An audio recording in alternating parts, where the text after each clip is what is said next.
The Buddha discovered something about anxiety that most people never learn. But first, place one hand on your heart. Feel the warmth of your palm, the gentle rise and fall. This is where anxiety lives, and this is where peace has been waiting. What if I told you that for 2,500 years, millions of people have found freedom not by fighting this feeling, but by understanding what it's trying to tell you? For the next few hours, we're going on a journey together, not through your mind, but through your body, through your breath, through the wisdom that's already present. The Buddha called it coming home. And here's what's beautiful. You're already home. You just forgot. Before we begin, if it feels right, share where you're listening from in the comments. Tokyo at dawn, London on your lunch break, New York in the middle of the night. I'm here, and I love knowing we're connected across the world right now. Get comfortable. Grab a blanket if you'd like. Dim the lights. Lie down if that feels good. This is your time. Let me tell you about a merchant who came to the Buddha one morning, hands shaking, unable to breathe. He said, "I can't live like this anymore." The Buddha didn't give him techniques. He didn't tell him to breathe deeper or think differently. He said something that transformed everything. First, let us sit together. That's where we begin.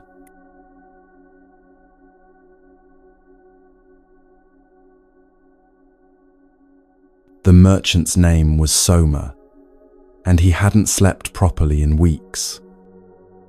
Every night he'd lie awake, calculating losses, imagining disasters, replaying the day's transactions, looking for mistakes. His ships were at sea, carrying goods across dangerous waters, and anything could happen. Pirates, storms, spoiled cargo, financial ruin. That morning, when he found the Buddha sitting under a tree outside the city, Soma collapsed to his knees. "I can't live like this anymore," he said. "My mind won't stop. Every sound makes me jump. I check my accounts constantly, but the worry never leaves. My heart races even when I'm standing still. What's wrong with me?" The Buddha looked at him with tremendous kindness.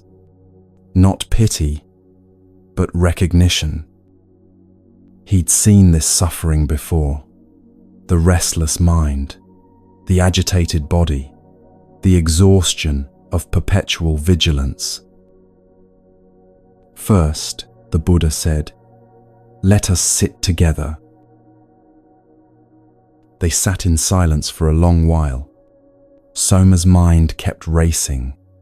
He had things to do, problems to solve. Why was he wasting time sitting? But gradually, something began to shift. The Buddha wasn't trying to fix him or teach him or give him answers. He was simply present. And in that presence, Soma felt something he hadn't felt in months. He wasn't alone with his terror. After a time, the Buddha spoke. "What you're experiencing has a name," he said. "Udaka, kukuka, restlessness, and worry. It's one of 5 hindrances that cloud the mind's natural clarity." Soma leaned forward. A name, a recognition that this wasn't unique to him, that others had experienced this too.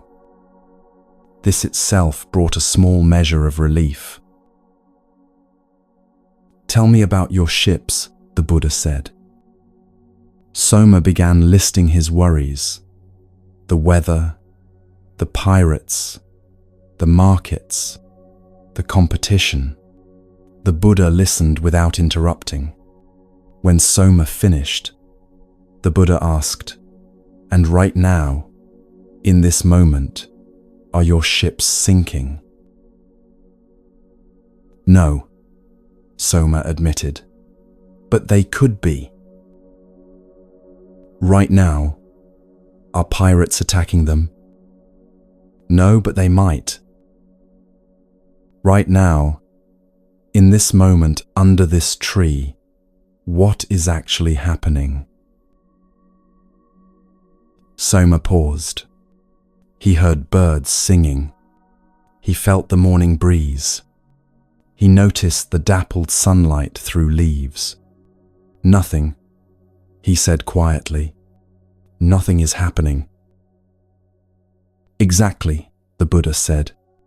"Your ships are at sea. Your mind is at sea. But your body is here. Right now, you're safe. The danger exists only in your thoughts about the future." This conversation happened 2,500 years ago, but it could have happened yesterday. Because anxiety doesn't really change across centuries, only its objects change. Soma worried about ships. We worry about emails, bank accounts, health diagnoses, what someone meant by their text message, whether we're good enough.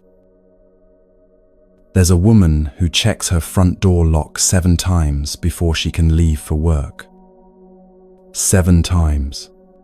She locks it, walks to her car, feels that familiar spike of doubt, and returns.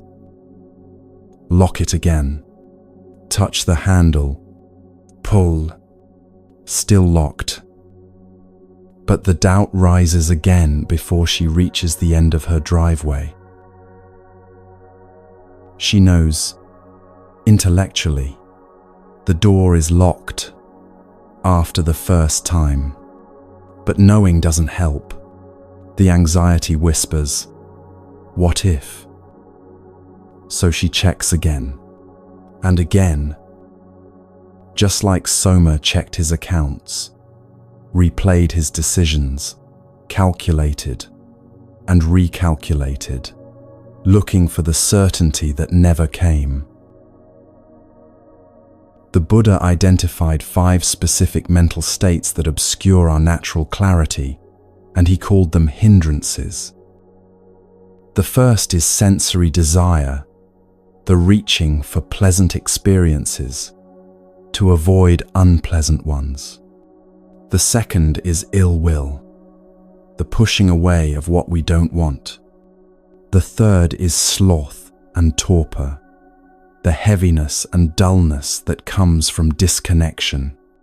The fourth is doubt, the paralyzing uncertainty that prevents commitment to any path. And the fifth is uddhacca kukuka, restlessness and worry. This is the hindrance most of us know intimately, the mind that won't settle, the thoughts that spiral, the body that can't relax, even when there's no immediate danger. Your anxiety might not look like checking locks or worrying about ships. Maybe it's checking your phone 40 times an hour, refreshing email, scrolling through news feeds, looking for the next disaster. Maybe it's replaying conversations, analyzing every word you said, wondering if you offended someone. Maybe it's lying awake at 3 a.m, running through tomorrow's to-do list, next week's deadlines, calculating odds, preparing for catastrophes that will probably never arrive. The forms vary, but the pattern is the same. The mind racing ahead or circling back, rarely resting in the present moment. The body tense, ready for threats that exist only in thought. And here's what makes it so exhausting. We respond to these mental threats the same way our ancestors responded to physical dangers. Fight, flight, or freeze. When your nervous system detects threat, whether it's a tiger in the forest or a difficult email you need to send, it doesn't distinguish. It just knows. Danger. React. Survive. So you fight. You try to control everything, manage every outcome, plan for every possibility. You create lists and systems and backup plans, believing that if you just prepare enough, you'll finally feel safe. Or you flee.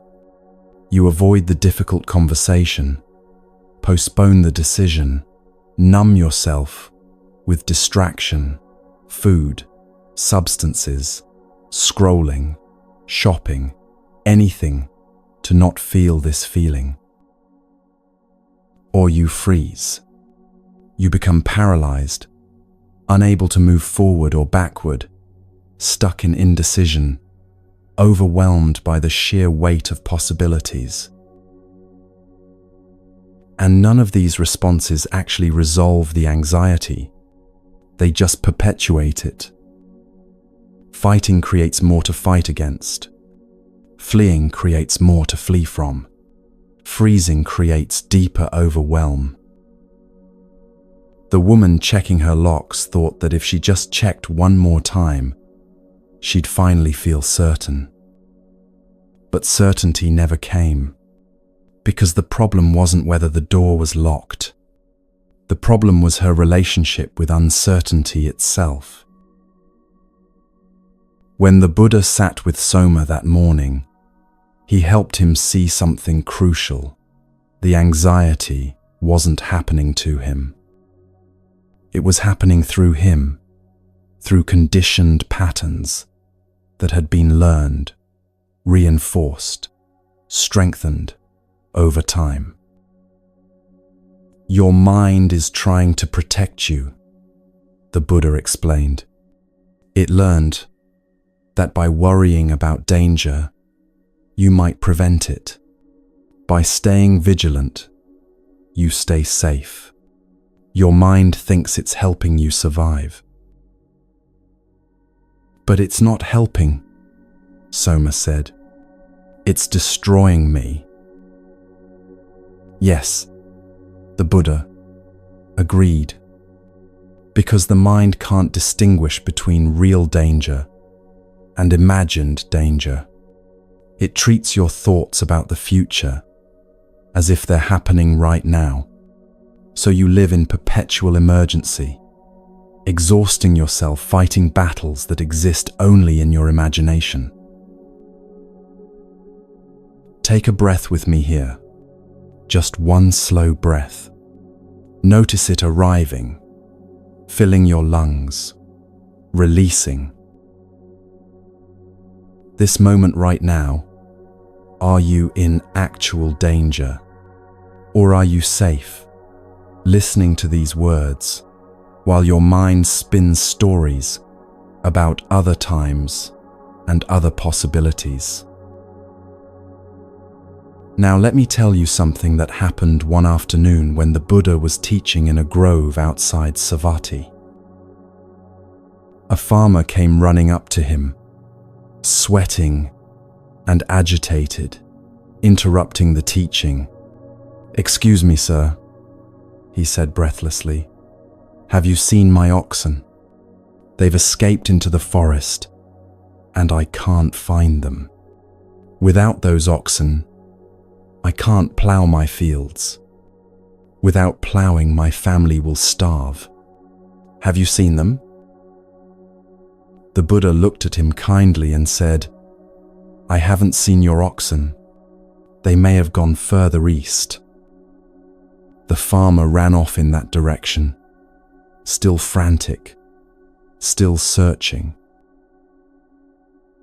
After he left, the Buddha turned to his monks and said something remarkable.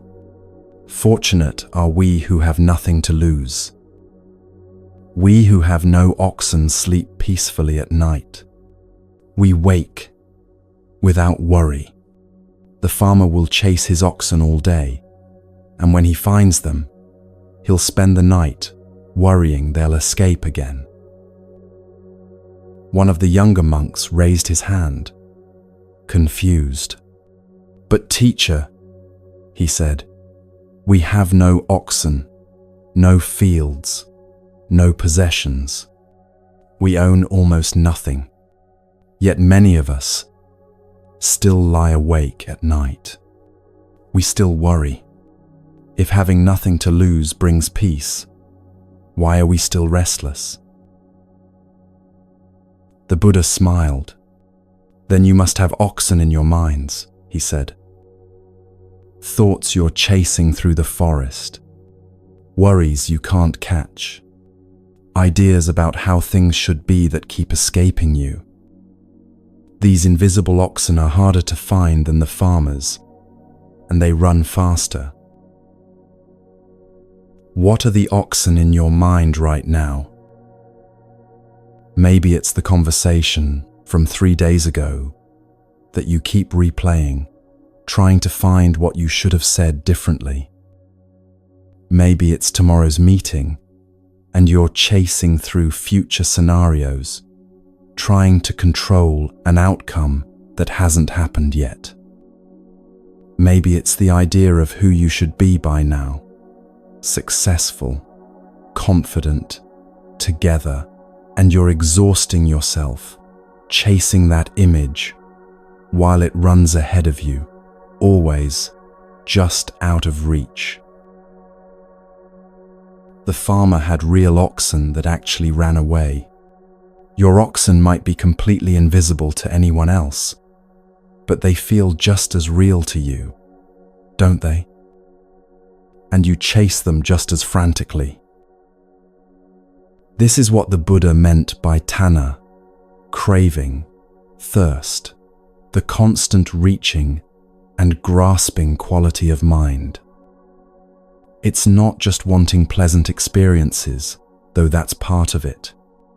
It's this deeper pattern of always needing something to be different than it is right now. Watch yourself for just a moment. You check your email. There's a reaching for information, for reassurance that you haven't missed something important.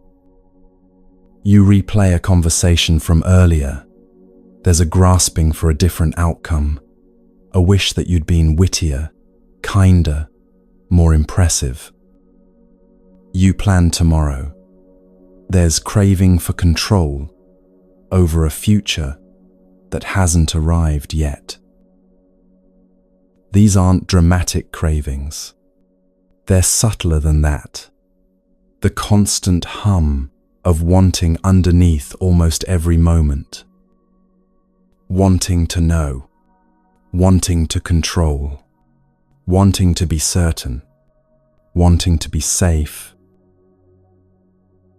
In the Dhammapada, one of the earliest collections of the Buddha's teachings, he said simply, the root of suffering is attachment. Not attachment to things specifically, but this quality of clinging itself to experiences, to outcomes, to ideas about how life should unfold. He identified 3 specific forms this craving takes, and once you see them, you'll recognize them operating almost constantly. The first is kama tanha, craving for sensory pleasure. This is the reaching for pleasant experiences and the pushing away of unpleasant ones. It's the way you reach for your phone when you're bored, fill silence with sound, avoid discomfort with distraction. It's the constant, subtle seeking of something to make this moment better than it is. The second is bhavatana, craving for existence or becoming. This is the need to be somebody, to achieve something, to prove your worth, to build an identity and defend it. This is where so much anxiety lives. The pressure to succeed, to be seen as competent, to maintain an image, to become who you think you should be. Every time you think, I need to be more productive, or I should be further along by now, that's bhava, tanha, speaking.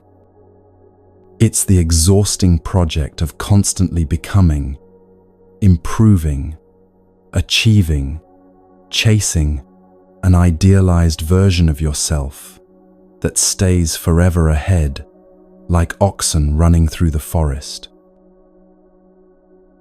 And the third is vibhavatanya, craving for non-existence or cessation. This is the flip side of becoming. It's the wish to disappear, to not feel, to escape from this life, or this moment, or this unbearable feeling. It's the fantasy of running away, starting over somewhere else, where nobody knows your failures. It's the urge to numb out, check out, disconnect. And yes, in its most extreme form, it's the wish to simply not exist anymore. Notice right now, what are your hands doing? Are they clenched? Is there tension in your fingers? What about your jaw? Is it tight? Your shoulders? Are they up near your ears? These physical tensions are your body's way of holding on, of trying to control, of gripping against the fundamental uncertainty of existence. You're using muscular energy to hold on to things you can't actually grasp. If you can, soften your hands right now. Let your jaw release just slightly. Let your shoulders drop even a 1/4 inch. Notice what that feels like. The relief of releasing, even for a moment. The grip. Here's the paradox the Buddha saw so clearly. The more we try to control life, the more chaotic it feels. The tighter we grip, the more slips through our fingers like water. The harder we chase our mental oxen, the faster they run. Life is uncertain, completely, utterly, undeniably uncertain. We don't know what will happen tomorrow, next week, next year. We don't know if our plans will work out. This uncertainty is not a problem to be solved. It's the very texture of existence. And our anxiety, it's the mind's rebellion against this truth. The desperate attempt to create certainty where none exists, to control what can't be controlled. But here's what's beautiful. Once you recognize this pattern, really see it operating, not just understand it intellectually, something begins to shift. Not because you force it to shift, but because clear seeing itself is transformative.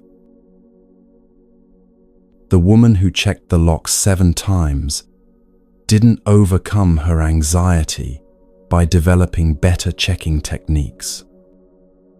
She began to see the pattern itself, the way the checking never actually brought certainty, just temporary relief, followed immediately by more doubt. And in that seeing, gradually, the compulsion loosened its hold. Now let me share something the Buddha taught that's crucial for understanding why anxiety takes such deep hold of us and how we can begin to free ourselves. He said there are 3 characteristics present in all of existence, 3 marks that define everything in this realm of form and experience. And our suffering arises directly from not seeing these characteristics clearly. The first characteristic is anicca, impermanence. Everything changes. Everything. Always. No exceptions. Have you ever watched clouds dissolve? One moment there's a clear, defined form, a tower of white against deep blue, and then it begins to soften at the edges, thin out, blend with the surrounding air until you can't quite say when the cloud ended and the sky began. That's happening with everything, all the time. Your body is changing with every breath, cells dying, new cells being born, molecules constantly rearranging themselves. Your thoughts are changing, arising, transforming, dissolving, even as you try to hold on to them. Your relationships are changing. Your circumstances are changing. The person you were when you started listening is not quite the same person hearing these words now. And yet we live as if things should stay the same. We expect yesterday's certainty to hold for today and tomorrow. We make plans as if the future will unfold according to our designs. We try to freeze moments we love and prevent changes we fear. This fight is profoundly exhausting because we're not fighting against a temporary condition. We're fighting against the fundamental nature of reality. It's like standing in a flowing river, trying to keep the water from moving. Your anxiety about the future, what is it trying to do? It's trying to make the future certain, controllable, knowable. But the future is made of the same impermanent substance as everything else. It hasn't happened yet. And even when it arrives, it will immediately begin changing into something else. The Buddha wasn't being pessimistic when he taught about impermanence. He was offering a key to freedom. Because if everything changes, everything, including this anxious moment you're in right now, then this feeling won't last forever. This difficulty will pass. Nothing stays the same, not even suffering. The second characteristic is dukkha. This word is usually translated as suffering, but that's not quite accurate. It's more like unsatisfactoriness, incompleteness, a subtle, pervasive sense that something's not quite enough. This isn't clinical depression or constant misery.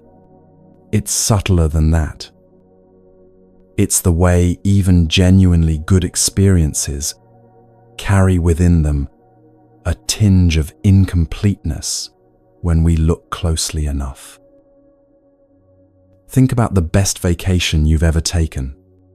Remember the anticipation, the excitement, the joy of being there.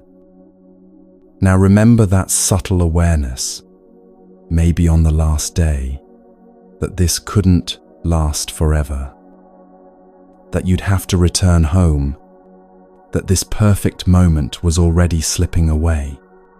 That awareness of ending, even in the midst of enjoyment, that's dukkha. It's not that the vacation was bad, but there's an inherent incompleteness in all conditioned experiences because they're all impermanent. And the part of us that wants to hold on creates the subtle suffering even in pleasant moments. Anxiety is a particular manifestation of dukkha.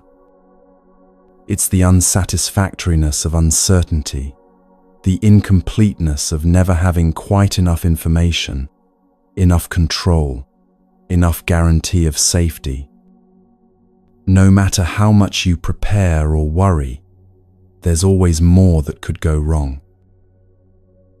But here's what the Buddha saw. The suffering isn't in the impermanence itself. It's in our clinging to permanence, our demand that things stay the same when their nature is to change.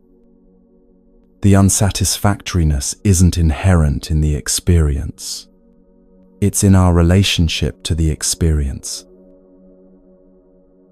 And now we come to the third mark, and this one is truly revolutionary. Anatta, non-self. There was a woman at a meditation retreat, carrying so much anxiety she couldn't sit still for 5 minutes.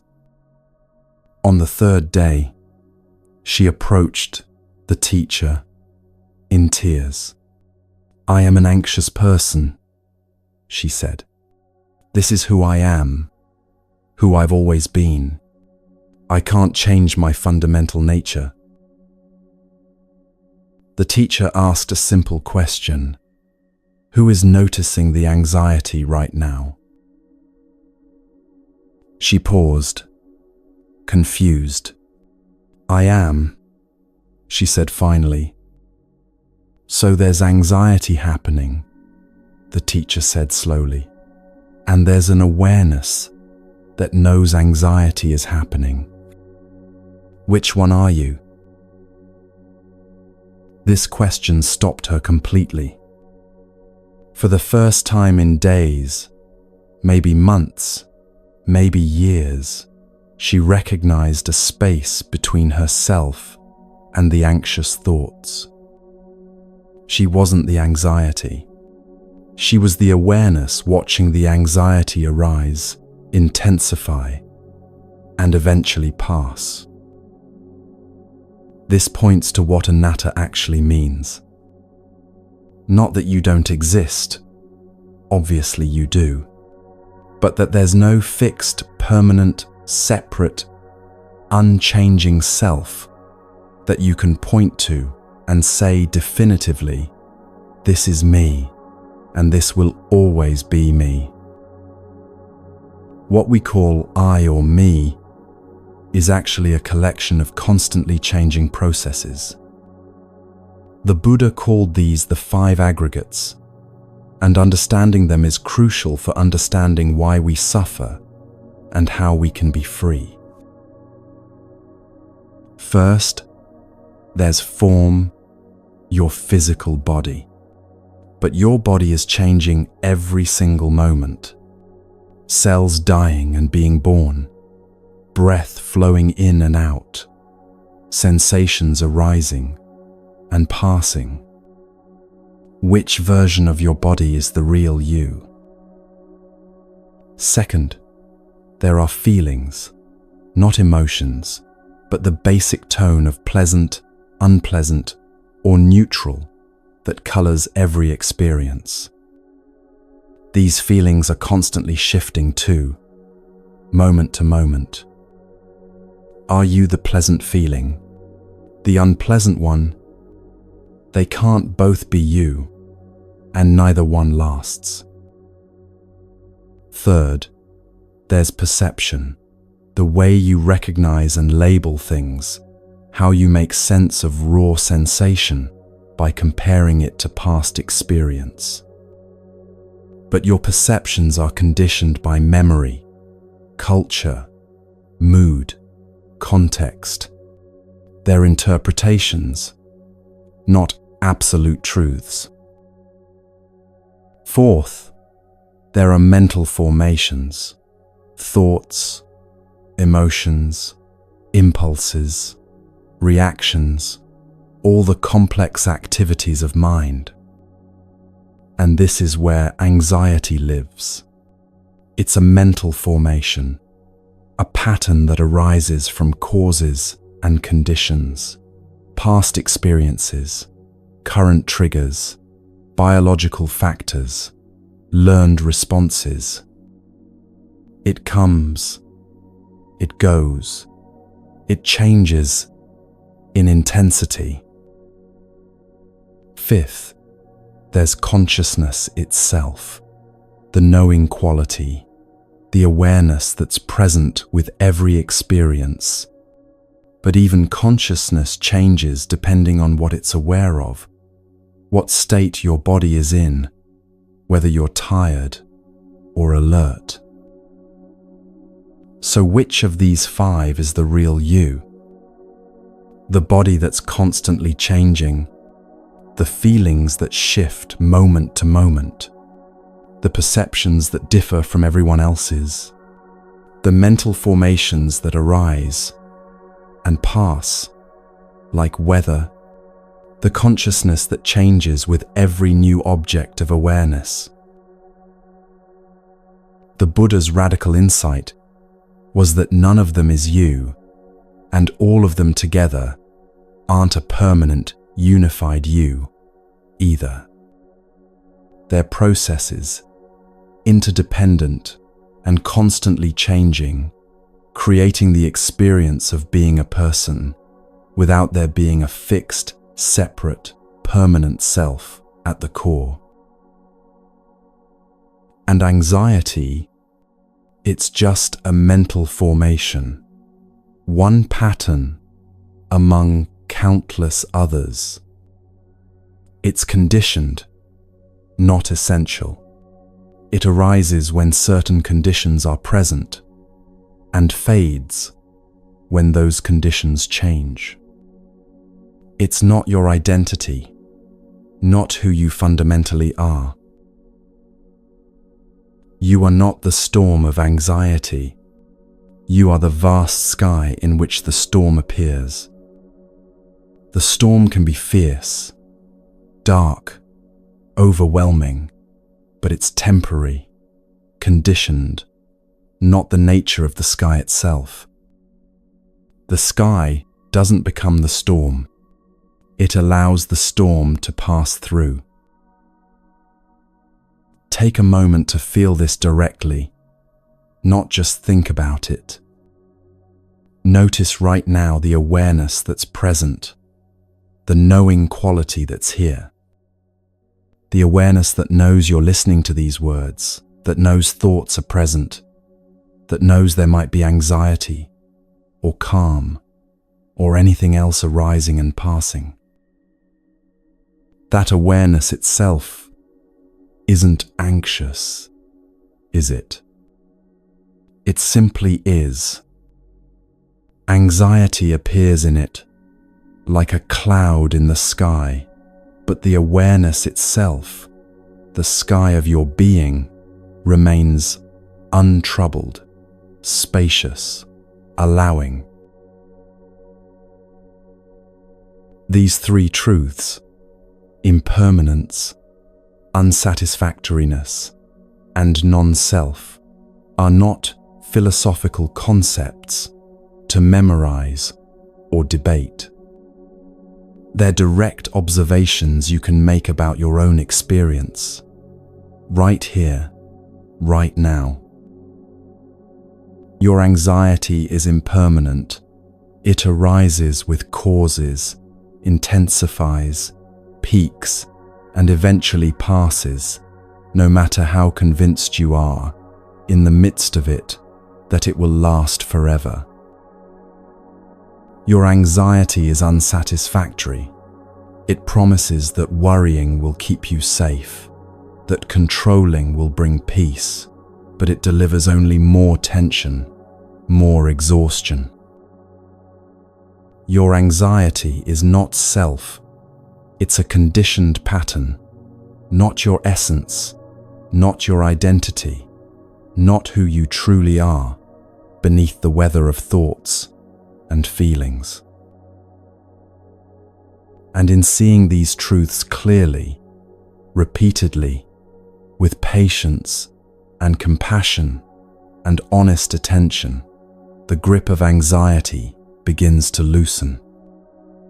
Not because you've defeated it or achieved some permanent state of enlightenment, but because you've stopped fighting against reality itself, stopped trying to make the impermanent permanent, the unsatisfactory satisfying, the selfless into a solid, separate, unchanging thing. The Buddha called this wisdom, seeing things as they actually are, rather than as we wish them to be. And wisdom, he taught, is the beginning of genuine freedom from suffering.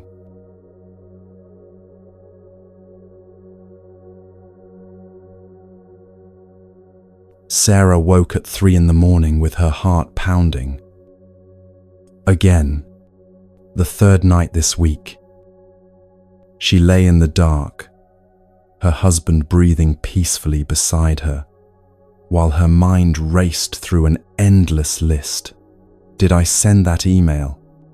Is my daughter struggling at school? What if I lose my job? What if something's wrong with my health?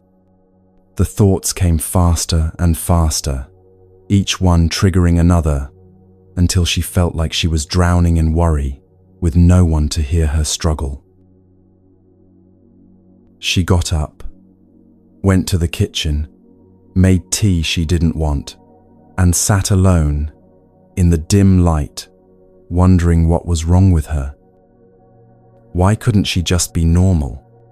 Why couldn't she sleep peacefully like everyone else seemed to? Why was she so broken?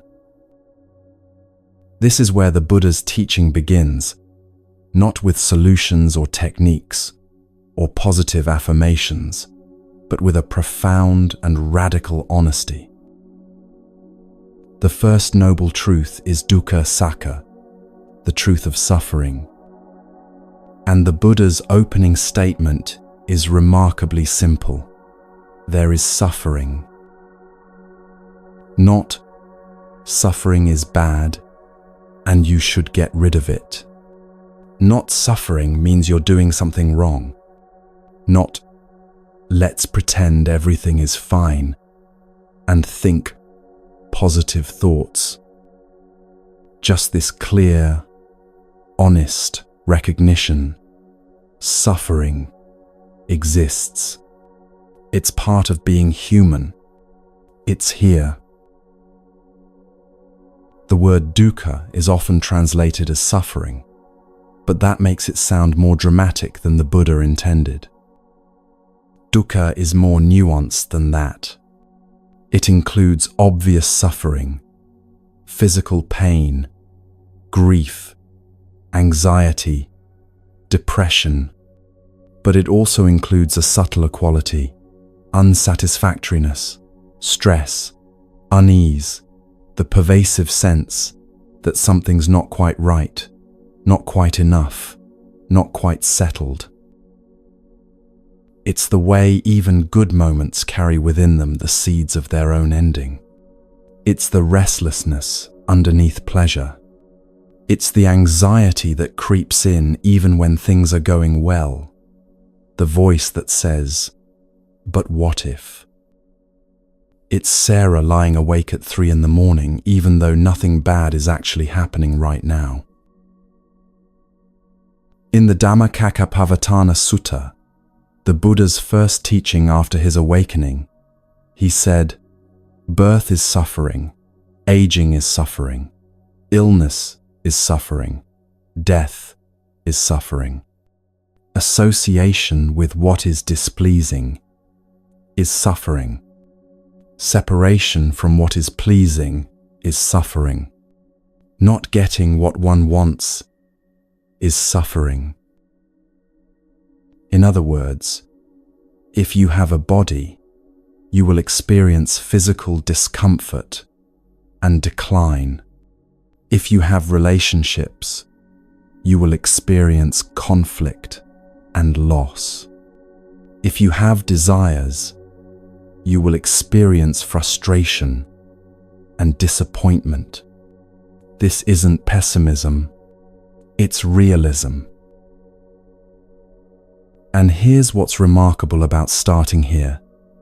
It gives you permission to stop pretending. You don't have to perform happiness.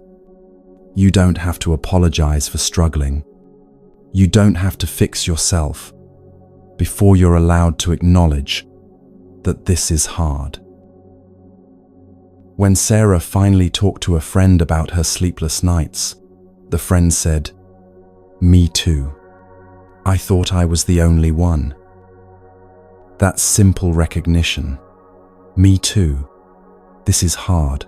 Suffering is real," created more relief than 100 self-help strategies. Your anxiety is dukkha. It's part of the human condition, not evidence of personal failure. The tightness in your chest, the racing thoughts, the inability to relax, the constant vigilance, this is suffering, and the Buddha saw it clearly 2,500 years ago in people just like you. And this is just the beginning of the teaching, because the Buddha didn't stop at suffering exists. He asked the next crucial question: why? There was a businessman named Marcus who had everything most people dream of: successful company, beautiful home, healthy family, financial security. And yet, he couldn't enjoy any of it. He was constantly chasing the next goal, the next achievement, the next milestone that would finally make him feel like he'd arrived. He'd reach a goal, double the revenue, buy the bigger house, get the prestigious award, and feel satisfied for maybe a day, maybe a week. Then the emptiness would return, and he'd set his sights on the next horizon, thinking, once I achieve that, then I'll finally be content. But the horizon kept moving. No matter how much he achieved, it was never quite enough. The goalpost kept shifting forward, always just out of reach. This is what the second noble truth addresses: samudaya, sakka, the truth of the origin of suffering. Suffering has a cause, and that cause is tana, craving, thirst, the grasping quality of mind that's always reaching for something other than what is. We explored this in the last section when we talked about the farmer's oxen and the 3 types of craving. But now we're going deeper, seeing how this craving doesn't just create discomfort. It's the actual root mechanism that generates and perpetuates our suffering. The Buddha was very specific about this. In the Samyutta Nikaya, he said, whatever suffering arises has craving as its root, craving as its origin. For craving is the root of suffering. Think about how this operates in your own anxiety. The anxiety itself is unpleasant. That's the first truth, the dukkha. But what keeps it going? What feeds it and makes it grow.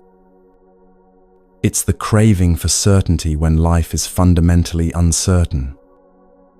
It's the craving for control when so much is beyond your control. It's the craving for safety when being alive inherently involves risk.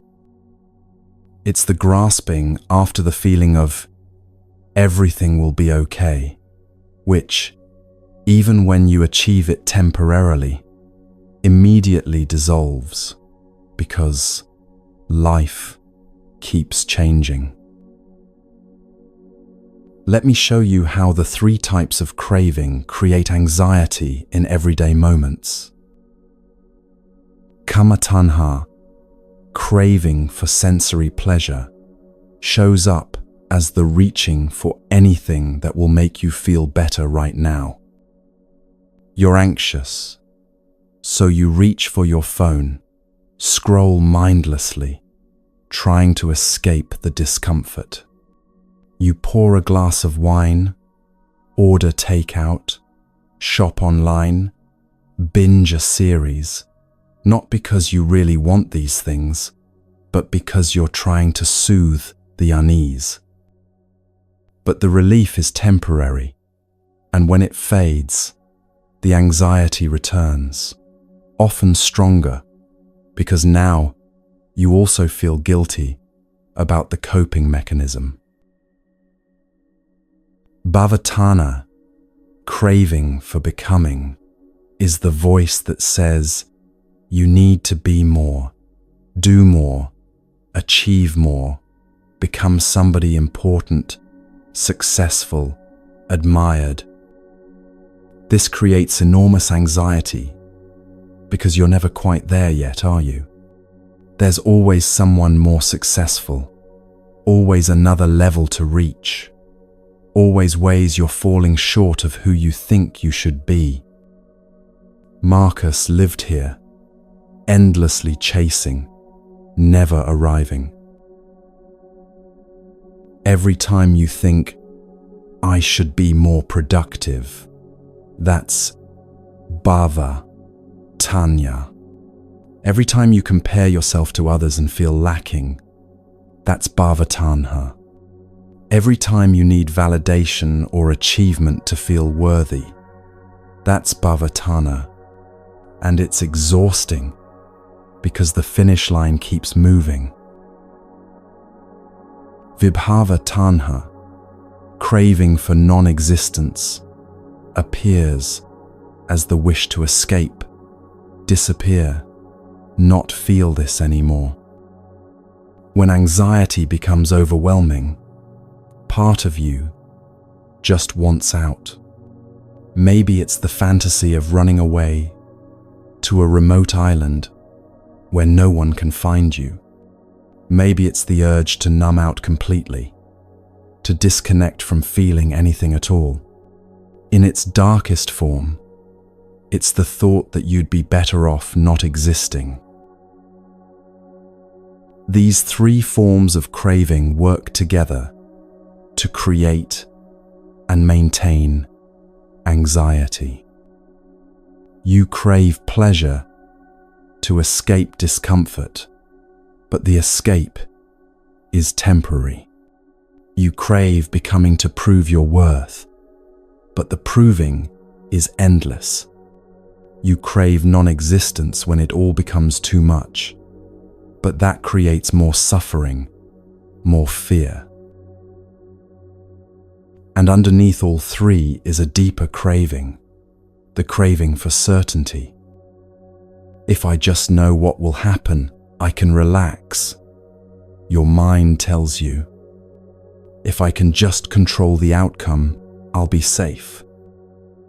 So, you plan, prepare, worry, imagine, calculate, trying to grasp the future and hold it still. But you can't. The future is made of the same uncertain, changing substance as everything else. And your attempts to control it just create more anxiety, more exhaustion, more suffering. Here's what the Buddha saw with such clarity. You're not suffering because bad things happen. You're suffering because your mind is constantly at war with reality, trying to make the uncertain certain, the impermanent permanent, the uncontrollable controllable. Your anxiety is your mind trying to protect you by controlling the uncontrollable.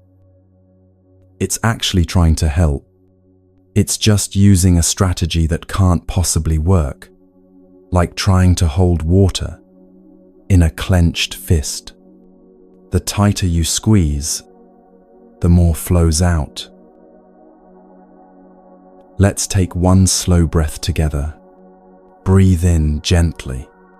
Hold for a moment. Release slowly. Now, you might be thinking, this is depressing. First you tell me suffering is real. Then you tell me I'm causing it with my own mind. What's the point? And this is where the teaching transforms from honest diagnosis to genuine hope. There was a graduate student named Elena who had panic attacks so severe she considered dropping out of school.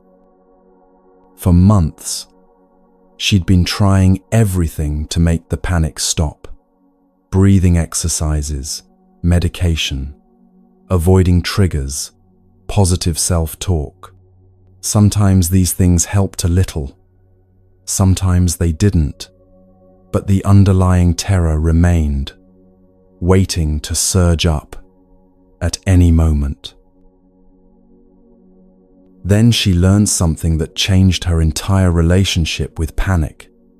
She could stop running from it. Not fight it, or overcome it, or be stronger than it. Just stop running. Stop treating it as the enemy. Stop believing she needed to get rid of it before she could live her life. The first time she sat with a panic attack instead of running, something remarkable happened. The panic came, heart racing, chest tight, thoughts spiraling, and she said to herself, "Okay, you're here. I'm not going to fight you. Do what you need to do." And the panic peaked, held for a few minutes, and then began to subside. Not because she fought it or controlled it or thought positive thoughts, but because she stopped adding her resistance to it. She stopped suffering about suffering. This is the third noble truth, Nirodhasaka, the truth of cessation. And it's the most hopeful thing the Buddha ever said. Freedom is possible. Nirodha means cessation, ending, the stopping of suffering. But here's what's crucial to understand. The Buddha didn't promise you'd never feel anxious again. He didn't promise life would become easy or that difficulties would disappear. He promised something more profound and more realistic.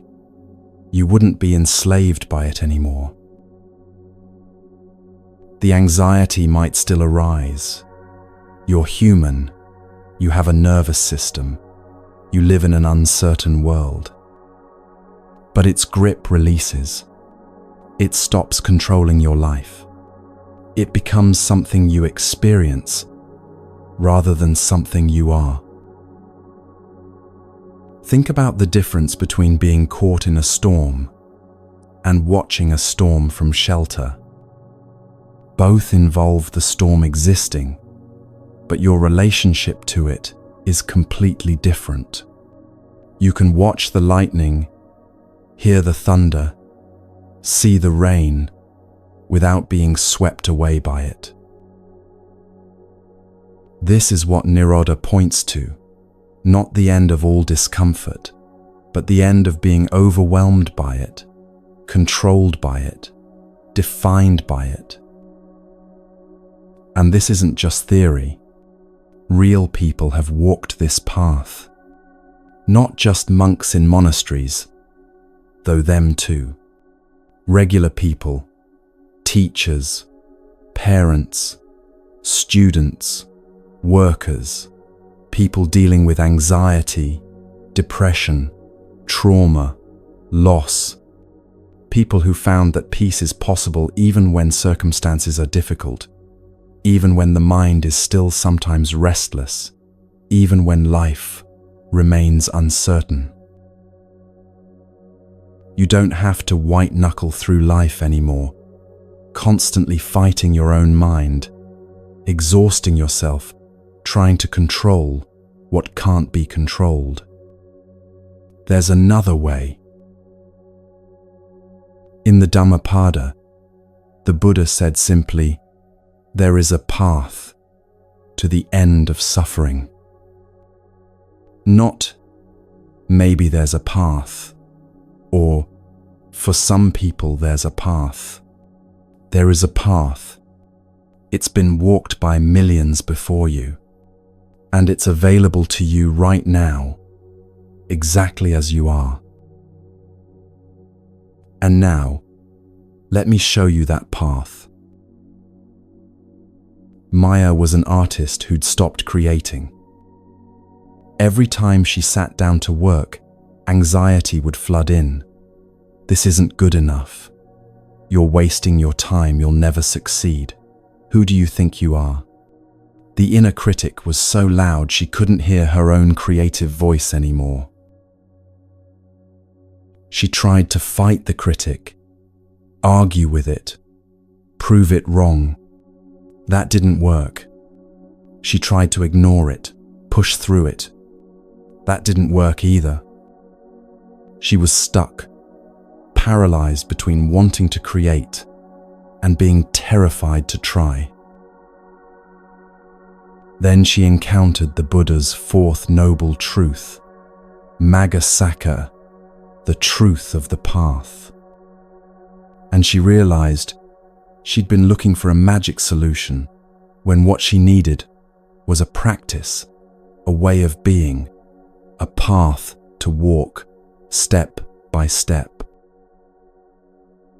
The fourth noble truth is the Noble Eightfold Path, and it's the Buddha's practical roadmap for moving from suffering to freedom. Not rules you must follow or commandments from on high, but invitations to live in a way that creates less suffering and more peace. Let me walk you through the 8 aspects, and as I do, notice how they're not separate techniques, but interconnected ways of bringing wisdom, ethics, and mental cultivation into your daily life. First is right view, samaditthi. This is seeing things as they actually are, rather than as you wish they were, or fear they might be. It's understanding the 4 noble truths we've been exploring, that suffering exists, has a cause, can cease, and there's a path forward. For Maya, right view meant seeing that her inner critic was a mental formation, not truth, not her identity, just conditioned thoughts, arising and passing. Second is right intention, sammasankappa. This is the quality of your motivation, the direction of your heart. The Buddha specified 3 aspects: renunciation of craving, goodwill toward all beings, and harmlessness.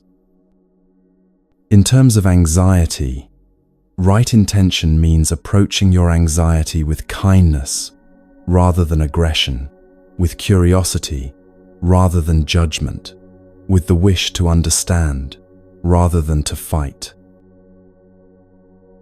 Third is right speech, samavaka. This is speaking truthfully, speaking helpfully, speaking kindly, speaking at the right time. Notice how this applies not just to how you speak to others, but how you speak to yourself.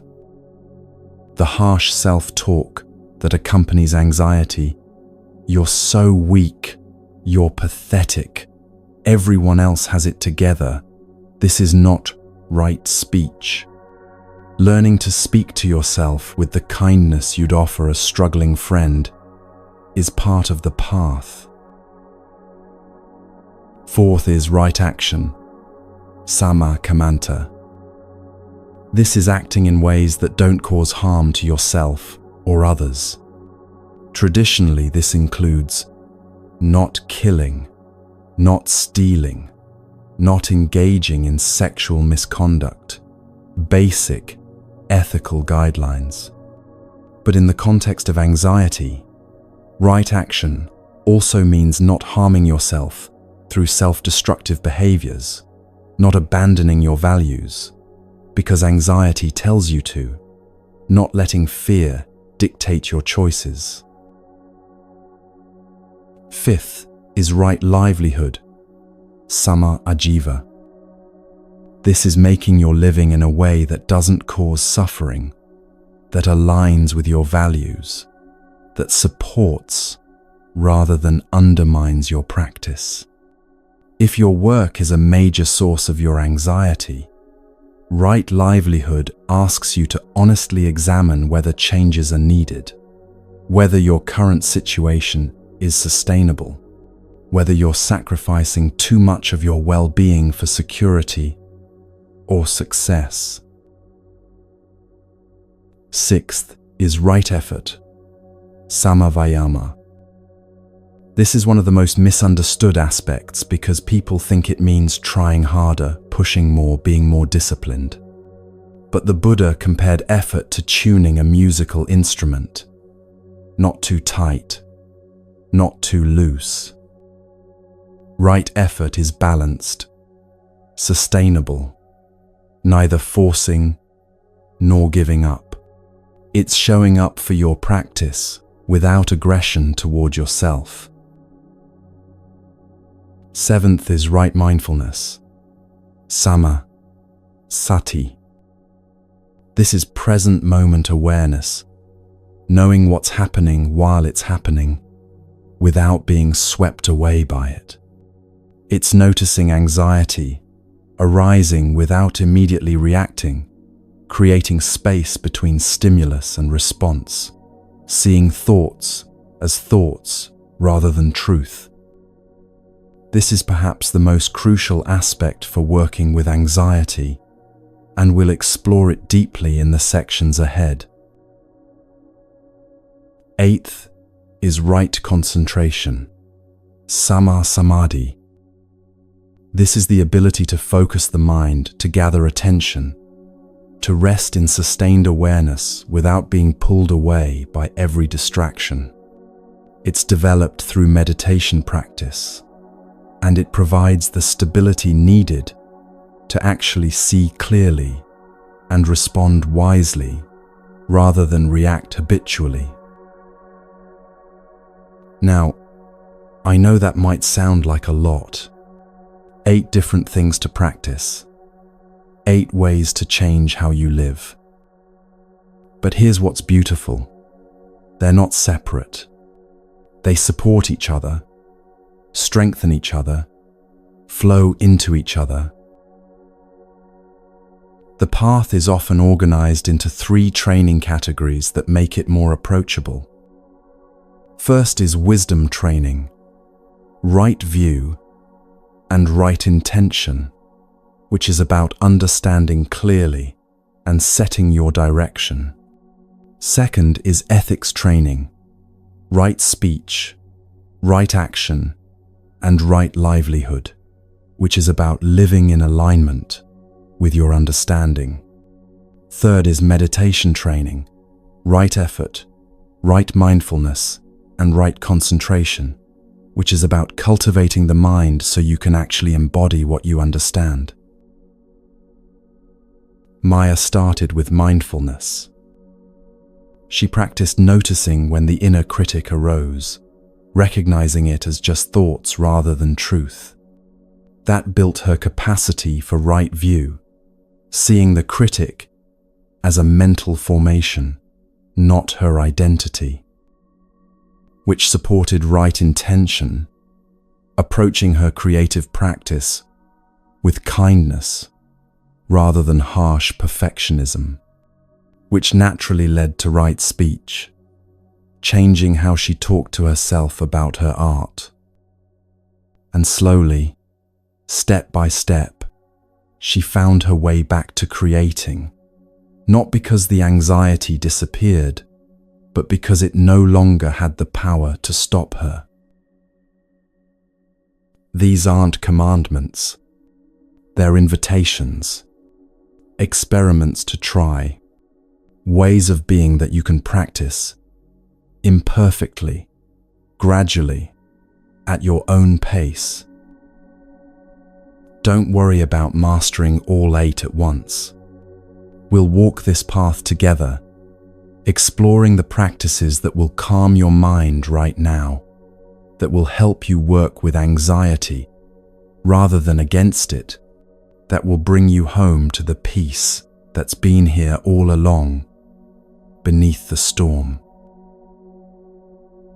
The Buddha taught the Eightfold Path not as a distant goal, but as a present practice.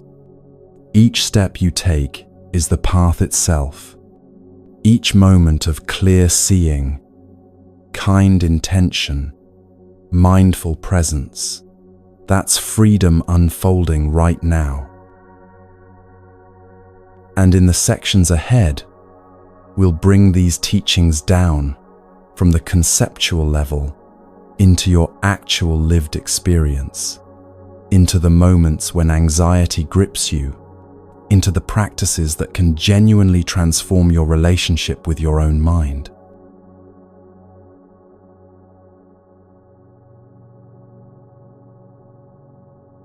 There was a woman named Catherine who spent an entire year sitting by the same window, not because she was trapped or unable to move, but because that year she was recovering from surgery and couldn't do much else. So she sat and she watched. In March, a cherry tree outside her window erupted into bloom. For 2 weeks, it was breathtaking. Clouds of delicate pink petals, branches heavy with beauty, bees humming through the blossoms. She photographed it, called friends to tell them about it, felt her spirits lift every time she looked at it. Then came a rainstorm. In one night, all the petals fell. The next morning, the ground was carpeted in pink, and the tree stood bare again, green leaves beginning to unfurl where the flowers had been. She felt an unexpected grief. It was just a tree, just petals, but the loss felt significant somehow. She'd been holding on to that beauty, needing it to stay, and it hadn't stayed. Through spring, she watched leaves grow and darken. Through summer, the tree provided thick shade, branches full and heavy. Through autumn, the leaves turned gold, then bronze, then began to fall, one by one, and then in clusters, until by November, the tree was bare again, branches stark against grey sky. And through winter, she watched those bare branches, thinking the tree looked dead, finished. But in February, tiny buds appeared, and in March, impossibly, the blossoms returned. That year taught Catherine what the Buddha taught 2,500 years ago: anicca, impermanence. everything changes. Everything. Always. No exceptions. But here's what Catherine learned that transformed her relationship with her own anxiety. Impermanence isn't a tragedy to mourn. It's the fundamental nature of reality, and once you stop fighting it, it becomes liberating rather than terrifying. We spend so much energy trying to keep things the same. We want the cherry blossoms to stay in bloom, the good moments to last forever, the comfortable circumstances to never change. And we want the difficult things, the anxiety, the pain, the uncertainty, to go away and never return. But that's like standing in a flowing river trying to hold the water still. You can cup your hands and catch a little for a moment, but the river keeps moving. It always has. It always will. And your attempts to stop it just exhaust you. Think about how you relate to time in your own life. You try to freeze the happy moments, taking photos, saying, "I never want this to end," wishing you could bottle the feeling. You try to speed through the difficult moments. "I just need to get through this," counting down days, wishing time would hurry up. You try to control the future, planning, preparing, worrying, imagining, trying to know what's coming so you can be ready. All of this is exhausting because you're fighting against the fundamental nature of existence. Time flows. Moments arise and pass. Everything that comes together eventually comes apart. Everything born eventually dies. Everything created eventually dissolves. In the Visuddhimagga, a classical Buddhist text, it says, "All conditioned things are impermanent." When one sees this with wisdom, one turns away from suffering. All conditioned things. Everything that arises, dependent on causes and conditions, which is everything in your experience, is impermanent. Your body, your thoughts, your emotions, your circumstances, your relationships, your certainties, your fears, all of it changing, all the time, whether you want it to or not. And your anxiety, it's also impermanent. This is crucial to understand deeply, not just intellectually, but experientially. If you've ever had a panic attack, you know how it feels like it will never end. In the middle of it, time seems to stretch and warp. Your heart pounds. Your breath comes short. Terror floods your system, and every cell in your body screams that this is unbearable, that you can't survive this, that it's going to last forever. But it doesn't last forever. Panic attacks peak and then subside. They have to. It's physiologically impossible for your body to maintain that level of activation indefinitely. Usually within 10 minutes, often sooner, the intensity begins to drop. The wave rises, crests, and falls. Worried thoughts come and go too. Right now, you might be thinking about something that's bothering you, a conversation you need to have, a decision you need to make, a situation you can't control. But if I ask you what you were worried about 3 hours ago, you might not remember. The thoughts changed. Your focus shifted. The worry that felt so urgent earlier has already been replaced by different concerns, different thoughts, different mental formations. Even chronic anxiety, the kind that feels like it's been your constant companion for months or years, has fluctuations. Some days it's worse. Some days it's lighter. Some moments it's overwhelming. Some moments you forget about it entirely because you're absorbed in something else. It's not actually constant, even though it might feel that way. It rises and falls like waves, like breath, like everything else. There's a phrase that appears in many traditions: "This too shall pass." It sounds like a platitude until you really internalize it, until you make it your anchor in difficult moments. There was a man named David who learned to whisper this to himself during panic attacks. Not as a way to make the panic stop, that's still fighting it, but as a way to remember its nature. Temporary, he'd whisper. Temporary, temporary. Not go away or stop or "I can't handle this," but just this simple acknowledgement: this is temporary. This is changing right now. This is not permanent.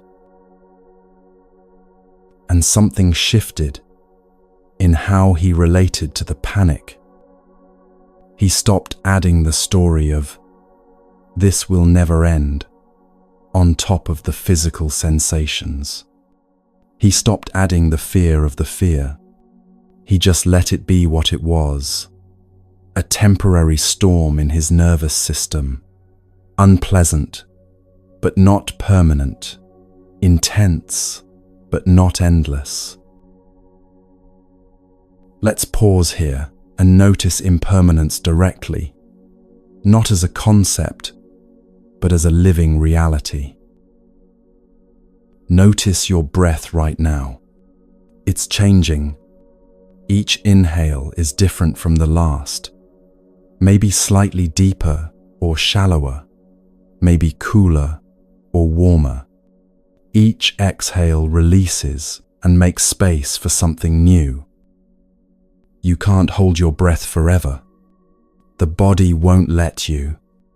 Breathing is a continuous cycle of change, and it's happening right now without you having to force it or figure it out. Notice sounds around you. They come and go, don't they? A car passes. A bird calls. A door closes. Silence returns. Then a different sound arises. Nothing stays. Even silence is constantly refreshing itself, moment by moment. Notice your thoughts.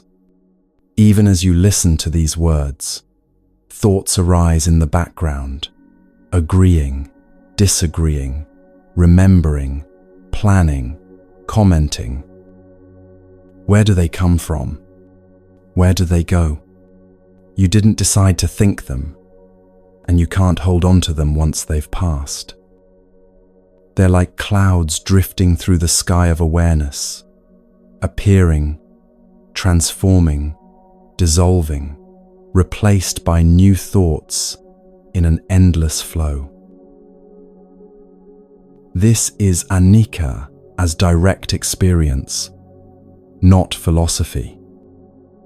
Everything in your field of awareness is in flux, in process, in motion. Nothing solid, nothing fixed, nothing you can grasp and keep.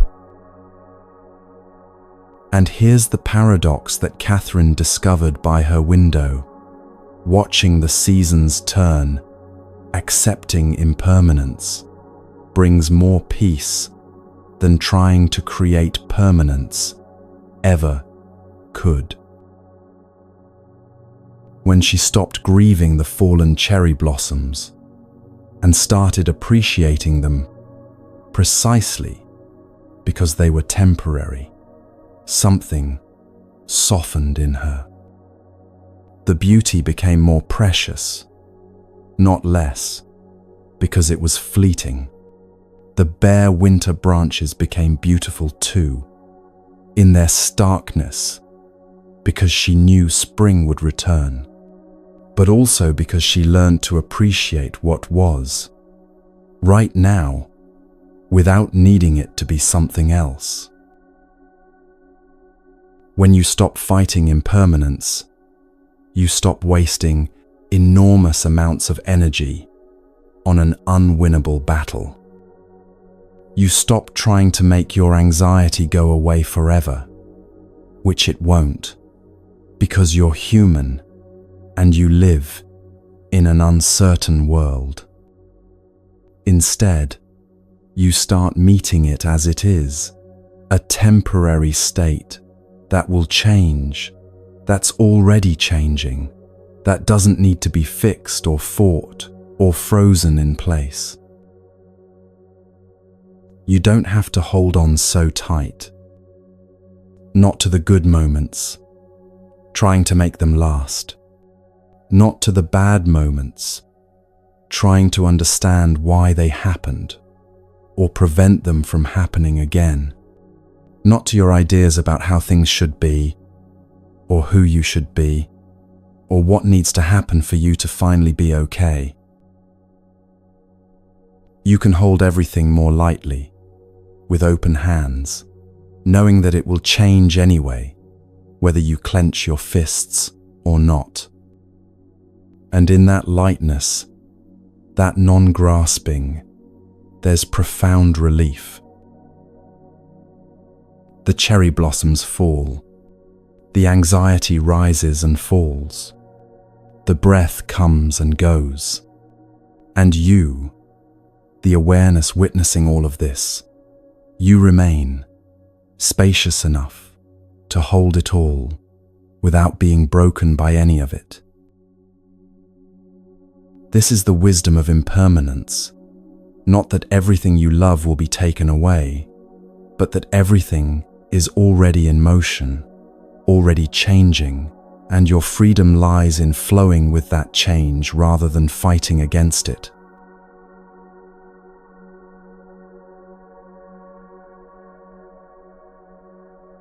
There was a father named James, whose daughter left for college across the country. For 18 years, he'd been the center of her world, teaching her to ride a bike, helping with homework, driving her to activities, being there for every milestone. And then, in one afternoon, she was gone. He couldn't sleep the first few nights. He'd walk past her empty bedroom and feel a physical ache in his chest.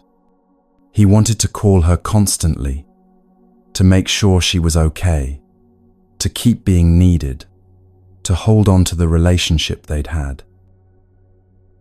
But slowly, painfully, he learned what the Buddha meant by letting go.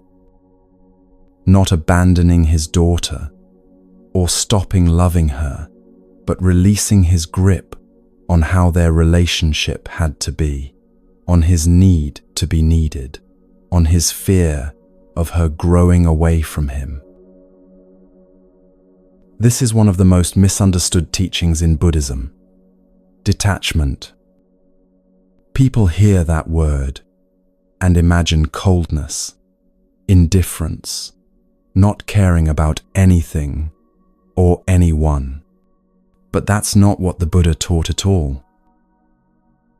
Detachment, or non-clinging, which is a better translation, doesn't mean you stop loving. It means you love without grasping, without demanding that people or circumstances be a certain way for you to be okay. There's a crucial difference between love and attachment, and understanding this difference can transform your relationships, including your relationship with your own anxiety. Attachment says, I need you to be okay, so I can be okay. I need you to behave in ways that make me comfortable. I need you to not change, not leave, not be different than what I want you to be. Attachment is about grasping, controlling, demanding that reality bend to your needs and fears. Love says, I wish for your well-being, whatever form that takes. I'll support you in becoming who you need to become. I'll hold you with care, not with clinging. Love has space in it, breath, allowance for change, and growth, and difference. James loved his daughter. That never changed. But his attachment to being needed, to their old dynamic, to his role as essential protector, that had to be released. Not because love demanded it, but because clinging was causing him suffering and, if he was honest, was starting to suffocate her too. Imagine holding something precious in your hands. You can grip it tightly, squeezing your fingers around it, terrified you'll drop it. Your hands cramp, your arms tire. You can't do anything else because you're so focused on holding on. And often, ironically, the tight grip damages the very thing you're trying to protect. Or you can hold it with open palms, gently, carefully, but without squeezing. If it needs to go, it can go. If it stays, it rests lightly in your open hands. And your hands don't cramp, your arms don't tire, and you can actually appreciate what you're holding instead of just desperately clinging to it. This is what non-clinging looks like. Open palms, not clenched fists. In the Majjhima Nikaya, the Buddha taught about letting go, not as losing something, but as liberating yourself from the burden of constant holding. He said we carry heavy loads, desires, fears, ideas, identities, and we believe these loads are ours, that we can't put them down. But we can, and the lightness that comes from releasing even one heavy thing is extraordinary. Let's try this directly. Right now, notice your jaw. Is it clenched? Even slightly? Let it soften. Let your teeth part just a little. Feel the muscles around your jaw release. Now notice your shoulders. Are they up near your ears? Let them drop. Just an inch? Or even less. Feel the weight settling down, the tension releasing. This is letting go. This small release in your body right now, this is what the Buddha was pointing to, just on a larger scale. You can release your grip on how things should be, on what you think you need to be okay, on your demand for certainty and control. And here's how this applies directly to anxiety. You can stop fighting it. Stop demanding that it go away before you can live your life. Stop treating it as evidence that something is terribly wrong with you. Stop adding suffering to suffering by resisting what's already here. There was a woman named Lisa who'd been fighting her anxiety for years. Fighting was the only way she knew how to relate to it, trying to make it stop, suppressing it, being angry at herself for feeling it, seeing it as weakness, as failure, as something to overcome through sheer willpower. She was exhausted, and the anxiety wasn't getting better. If anything, it was getting worse because now she was anxious about being anxious, adding layers of resistance and judgment on top of the original discomfort. Then someone asked her, "What if you stopped fighting it? Just for one day? What if you let it be there?" At first, this sounded like giving up, like letting anxiety win. But she was so tired of fighting that she tried it. The next time anxiety arose, instead of immediately trying to make it go away, she said to it, "Okay, you're here. I don't like it, but you're here. I'm not going to fight you right now." And something remarkable happened. The anxiety was still there. She hadn't made it disappear, but it wasn't as overwhelming because she'd stopped adding the resistance to it. She'd stopped making it worse by fighting it. She'd opened her palms instead of clenching her fists. This is not resignation. It's not giving up or deciding to be miserable forever. It's recognizing the difference between pain and suffering, between what's happening and your relationship to what's happening. The anxiety arising, that's not always in your control. Your nervous system, your history, your biology, your circumstances, these create conditions for anxiety to arise. But your response to it, your relationship with it, the story you tell about it, that's where your freedom lives.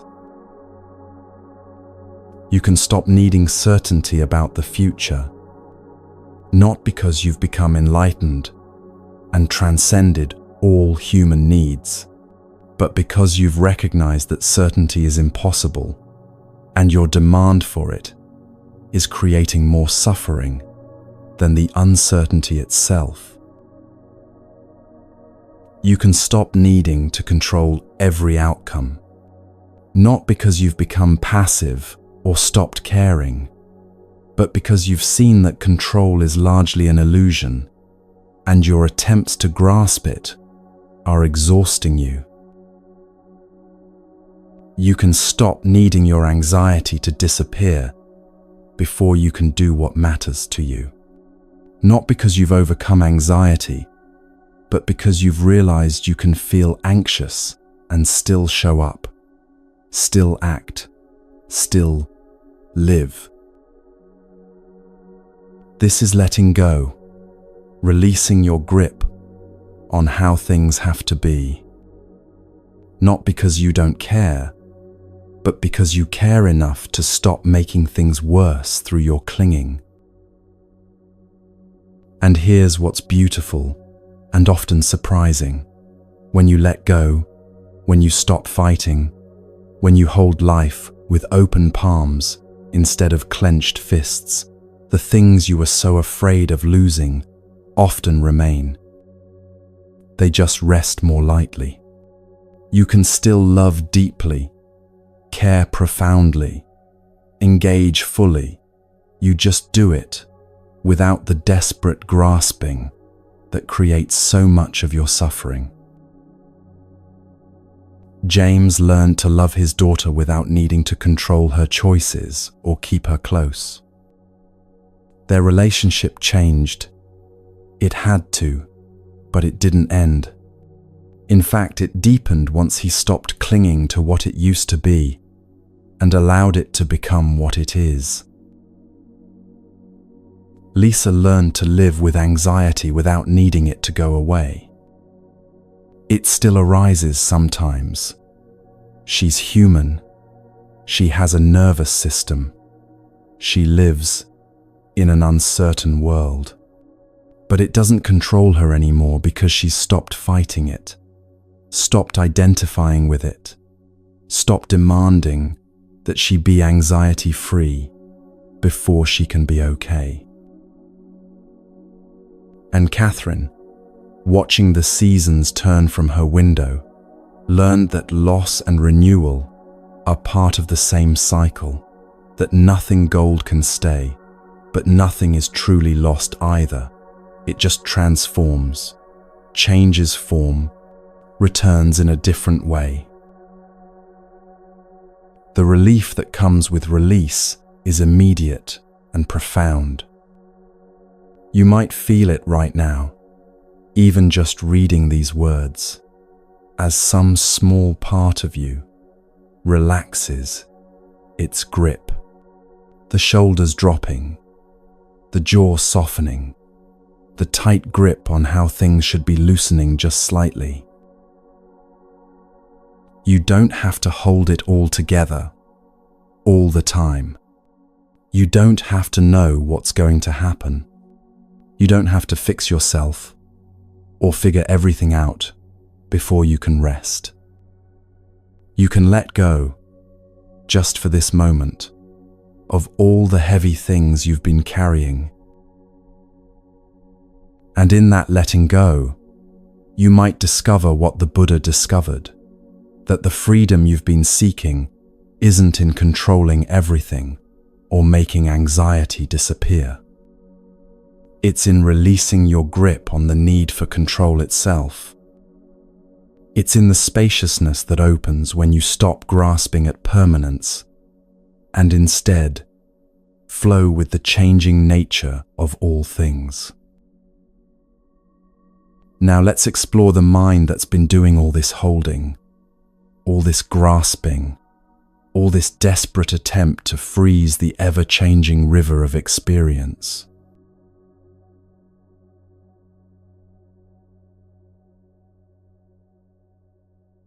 There was a woman named Rachel who'd been having the same intrusive thought for months.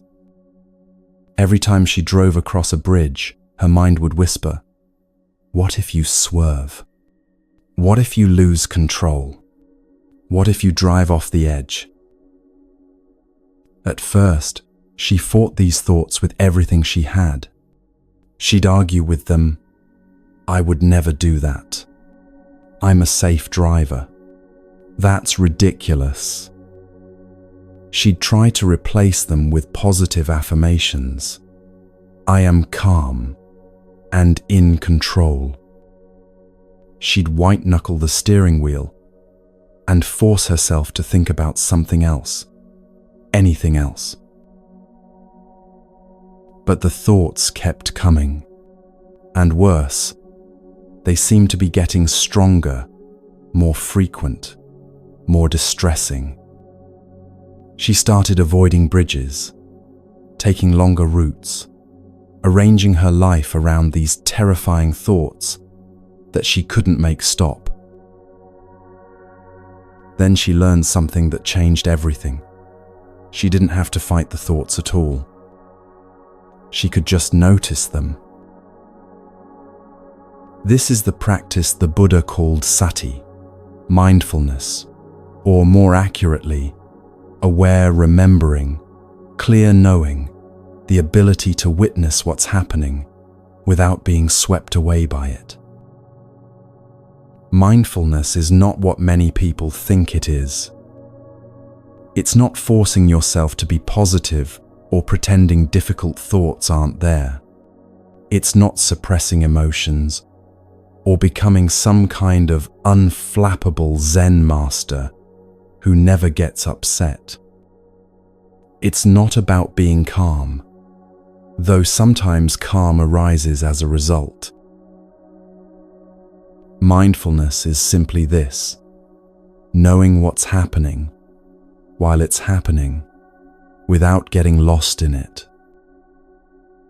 Think of it this way: you are the vast sky. Anxiety, thoughts, emotions, these are weather passing through. Sometimes the weather is beautiful, clear blue, warm sun, gentle breeze. Sometimes the weather is stormy, dark clouds, thunder, lightning, torrential rain. But the sky itself isn't damaged by the weather. It holds it all, allows it all, and remains fundamentally spacious and clear. When you practice mindfulness, you're learning to rest as the sky rather than being tossed around by the weather. You're developing the capacity to witness anxiety, thoughts, sensations, without believing they are you, without needing them to be different, without being controlled by them. The next time Rachel had that intrusive thought while driving, she tried something new. Instead of fighting it, she noticed it. "There's that thought again," she said quietly to herself. "The what if you swerve thought. It's here." And something remarkable happened. The thought was still there. She hadn't made it disappear, but it had less power because she wasn't wrestling with it anymore. She was simply aware of it, the way you might be aware of a cloud passing overhead without needing to grab it or push it away. In the Satipatthana Sutta, the Buddha's foundational teaching on mindfulness, he begins with the simplest instruction: breathing in, I know I am breathing in. Breathing out, I know I am breathing out. Not controlling the breath, not making it deeper or slower, not turning it into a technique to calm down, just knowing it, just being aware that breath is happening. This is the essence of mindfulness: clear, simple knowing. Let's practice this for just a moment. Right now, as you listen to these words, notice that thinking is happening. You don't have to change the thoughts, or judge them, or figure them out. Just notice. There are thoughts present. Maybe there's a thought about what you heard earlier in this teaching. Maybe there's a thought about something you need to do later. Maybe there's a thought judging this practice as silly, or wondering if it will work. Whatever thoughts are there, just notice them. And now notice this. You're noticing the thoughts. There's awareness happening. Something in you knows that thoughts are present. That knowing, that awareness, that's not a thought. That's you as the sky, witnessing the weather. This is the revolutionary shift that mindfulness makes possible. From I am anxious to I notice anxiety is present.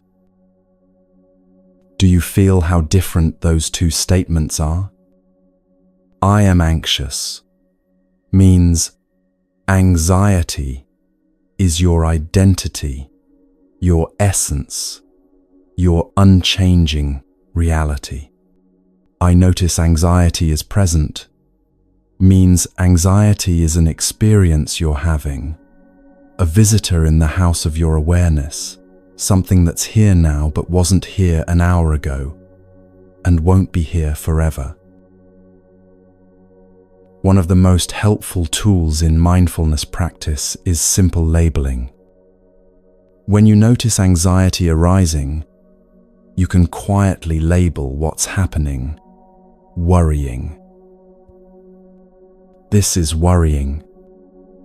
When your mind goes to the past, you can label remembering. This is remembering. When it jumps to the future, planning. This is planning. The labels aren't meant to be rigid categories or a way to control your experience. They're gentle touchstones that help you maintain awareness, that remind you this is a process happening, not who you are.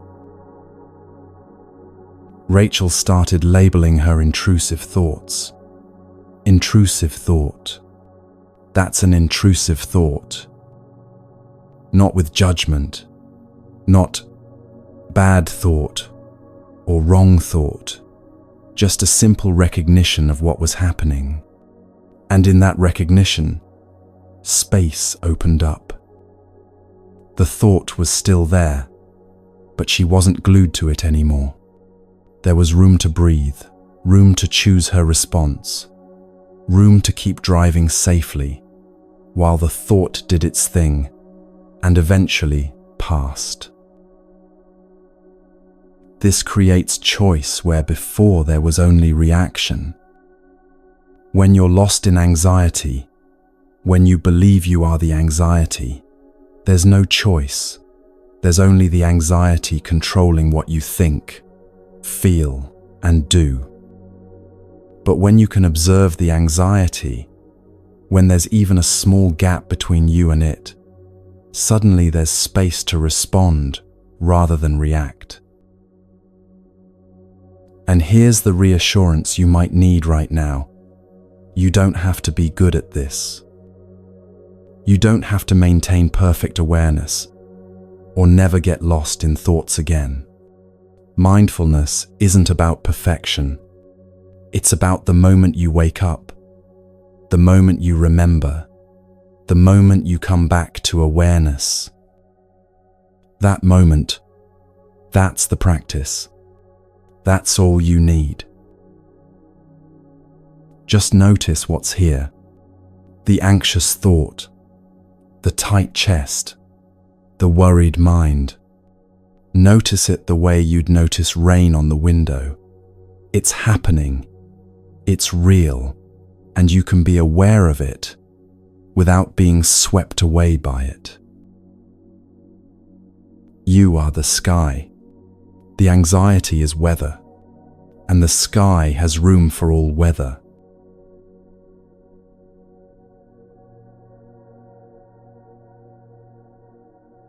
There was a chef named Marcus who worked in a high-end restaurant where everything moved fast, orders firing constantly, tickets piling up, customers expecting perfection, managers watching every move.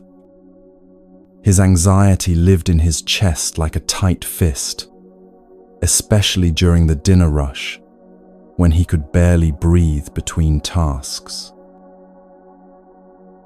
One evening, overwhelmed and on the verge of a panic attack, he forced himself to focus on just one thing: chopping an onion.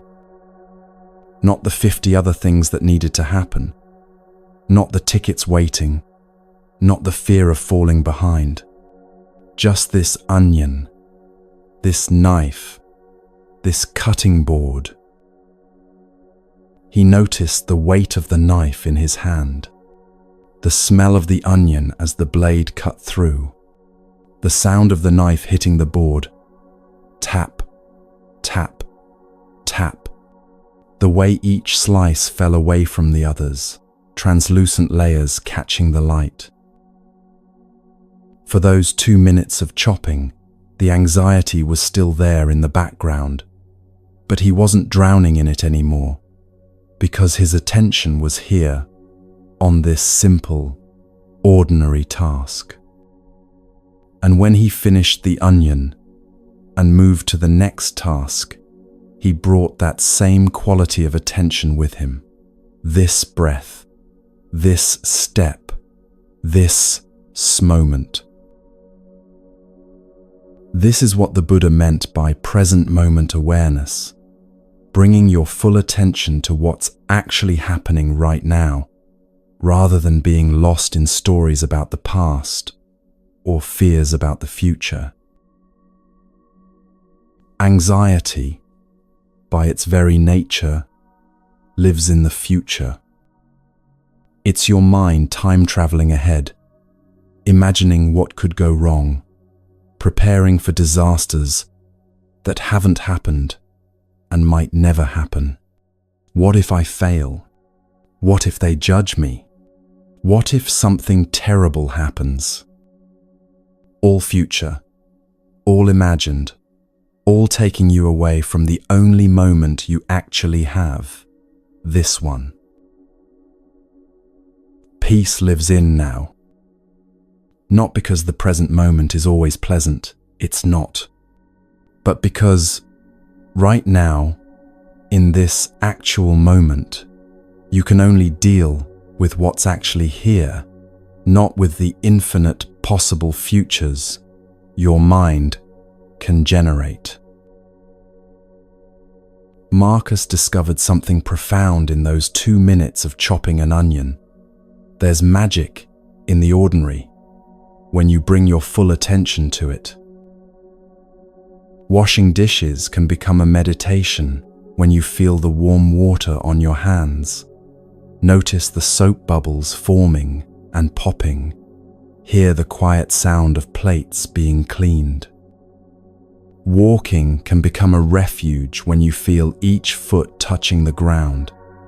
Sense the movement of your body through space.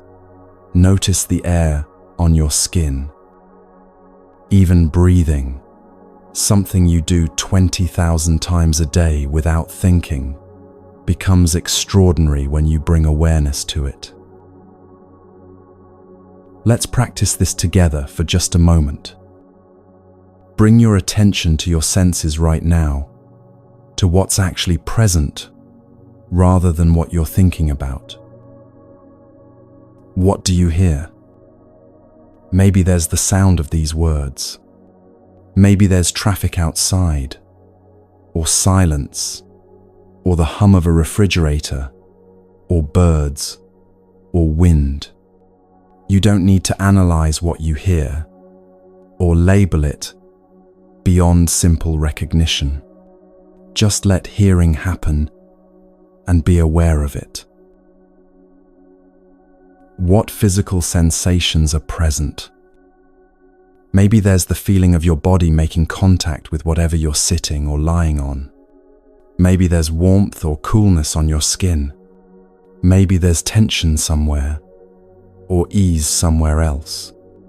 You don't need to change anything. Just notice what's already here. This is present moment awareness.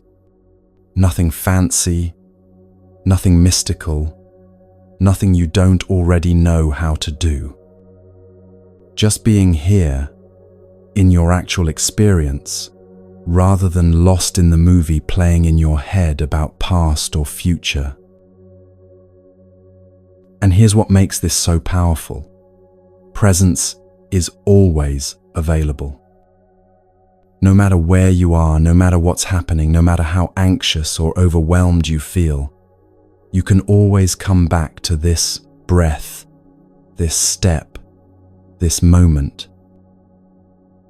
It's like building a muscle.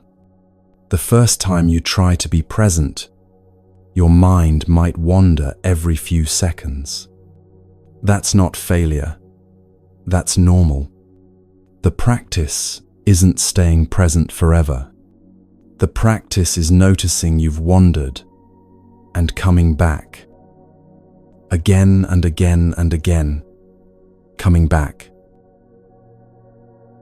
Every time you notice you've drifted into worry about tomorrow, and you bring your attention back to the feeling of your feet on the floor, that's success. Every time you catch yourself replaying yesterday's conversation and you return to the breath, that's the practice working. The wandering isn't the problem. The wandering is the opportunity to practice returning. The Buddha taught this as part of his instructions for daily life. Do one thing at a time with full attention. When you walk, just walk.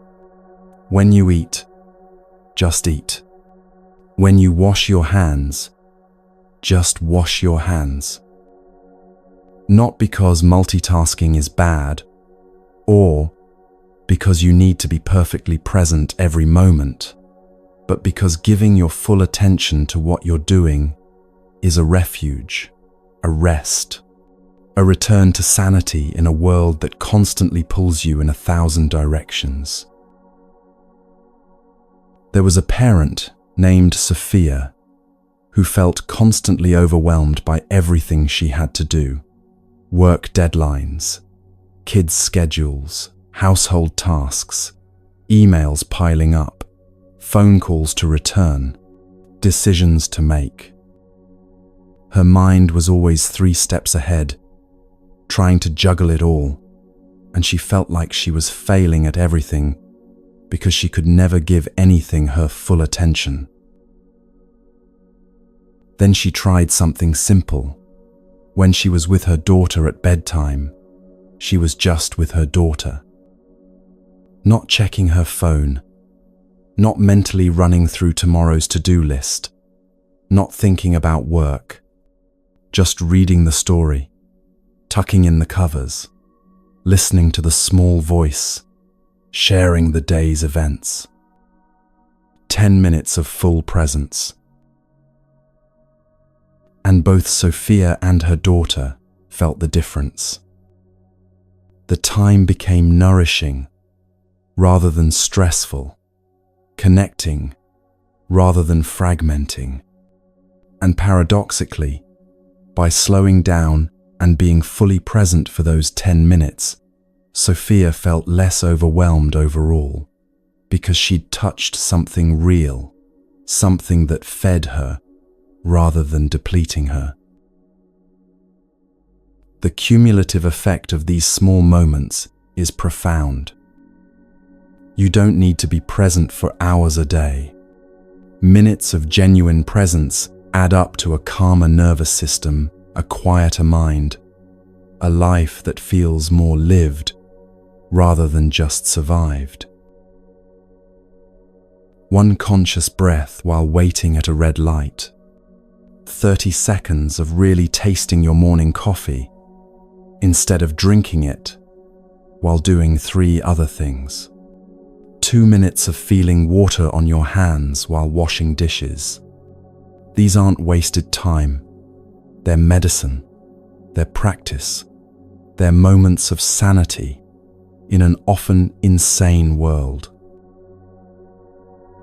And every time you notice you've been lost in anxious thoughts, and you return to presence, to breath, to sensation, to this moment, that's not failure. That's exactly the practice. That noticing, that returning, that's where the transformation happens. You don't have to get this right. You just have to keep returning. Keep coming back to now. Keep touching this breath, this step, this moment of actual lived experience, rather than imagined future catastrophe. And in that returning, in that presence, you'll find what you've been looking for, not the absence of anxiety, but the capacity to be with what is, without being overwhelmed by it.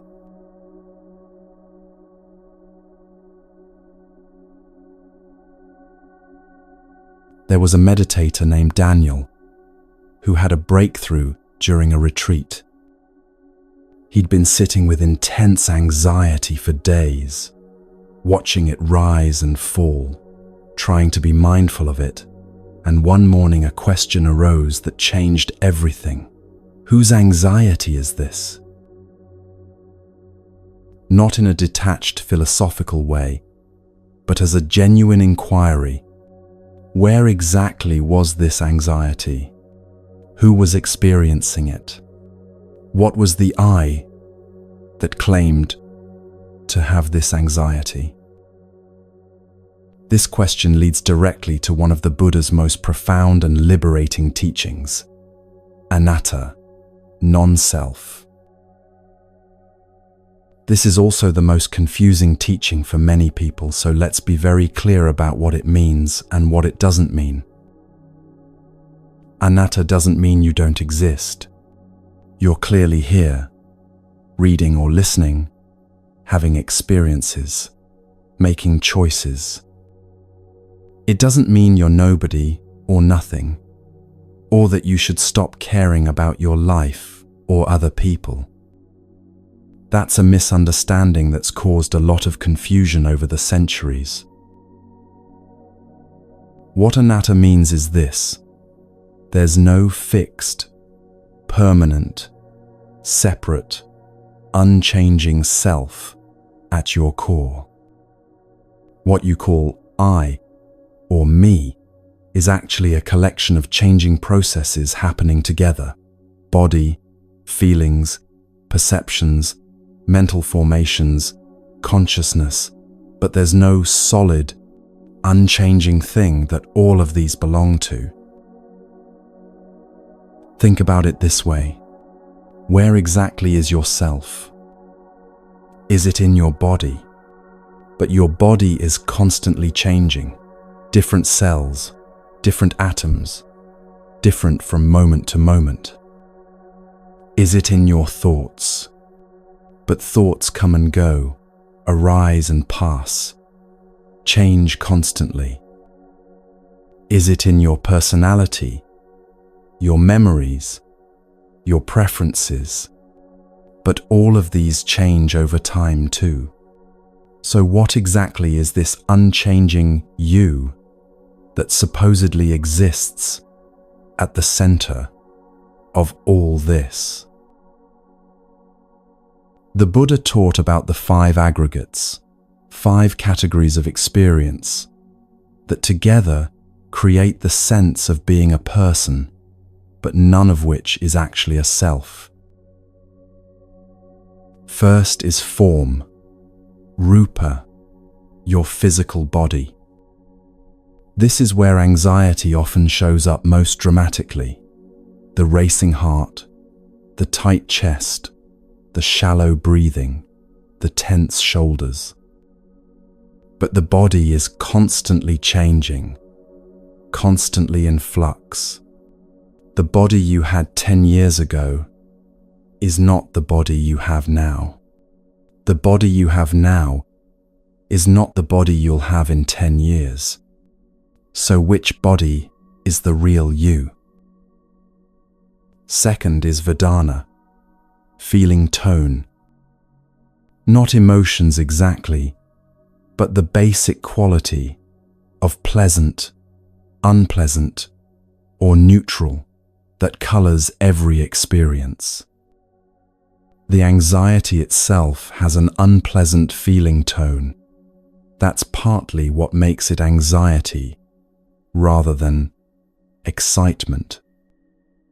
But these feeling tones are constantly changing too, moment to moment, experience to experience. Third is sana, perception or recognition. This is how you label and categorize experience, how you recognize an anxious sensation as anxiety, how you interpret what's happening based on past experience and cultural conditioning. But your perceptions are shaped by countless factors, and they change as you change. Fourth is sankhara, mental formations. This is where anxiety lives as a pattern in your mind. Thoughts, emotions, impulses, reactions, habitual patterns, all the complex activities of mind that arise from causes and conditions that come and go, that aren't permanent or fixed, but are constantly being constructed and reconstructed. And fifth is vijnana, consciousness, the knowing quality that's aware of all the other aggregates. But even consciousness changes depending on what it's conscious of, what state your body is in, whether you're tired or alert, focused or scattered. So which of these five is you? The body that's changing, the feelings that shift, the perceptions that are conditioned, the mental formations that arise and pass, the consciousness that changes with every new object.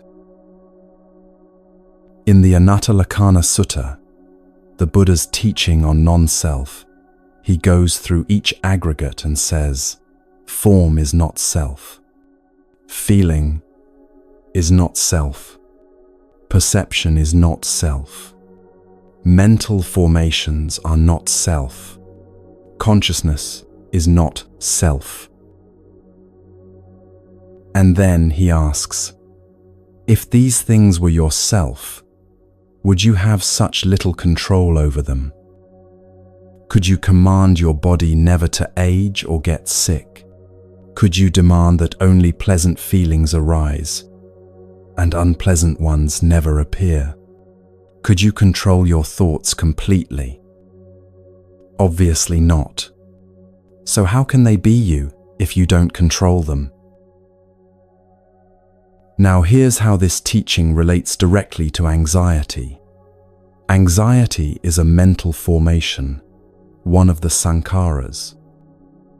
It's a conditioned pattern arising from causes, your biology, your history, your current circumstances, countless factors coming together to create this experience called anxiety. But it's not you. It's not your identity. It's not your essence.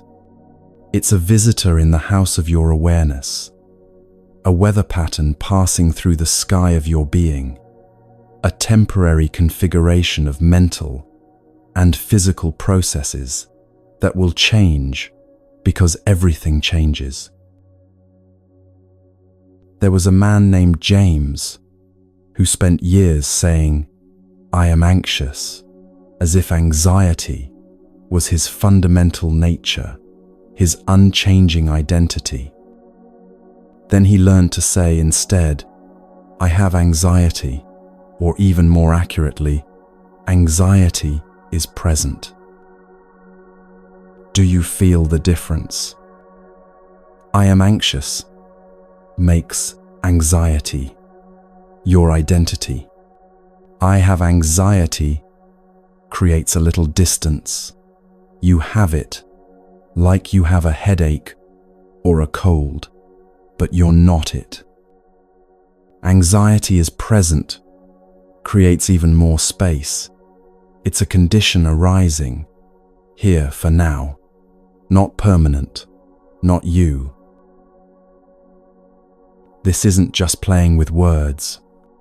This is recognizing reality more clearly. You are not your anxiety any more than the sky is the storm passing through it. Right now, notice this. Who is aware of these words? Who is listening or reading? There's an awareness present, isn't there? That awareness, that clear, open, knowing quality is closer to your true nature than any anxiety, any thought, any emotion could ever be. That awareness isn't anxious. It simply is. It watches anxiety arise like watching clouds form. It witnesses anxiety pass, like watching clouds dissolve, and it remains spacious and clear, regardless of what weather moves through it. This teaching frees you from being defined by your mental states. You're not an anxious person. You're a person who sometimes experiences anxiety. You're not broken or flawed.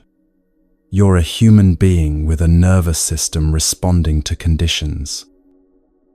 You're not your thoughts, your emotions, your patterns. You're the awareness in which all of these arise and pass.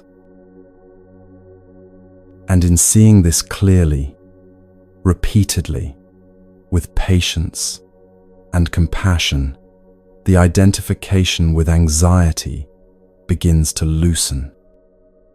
Not because you've gotten rid of anxiety or transcended it, but because you've seen through the illusion that it defines you. You are the vast sky.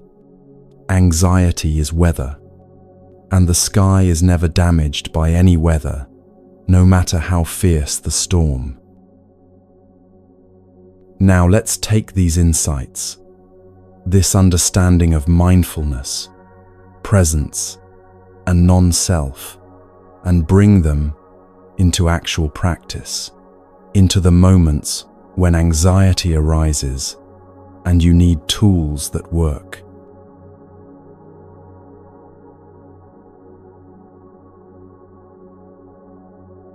There was an executive who ran a company with hundreds of employees, managed million-dollar deals, made rapid-fire decisions all day long. But when someone suggested he try meditation, he couldn't sit still for 30 seconds.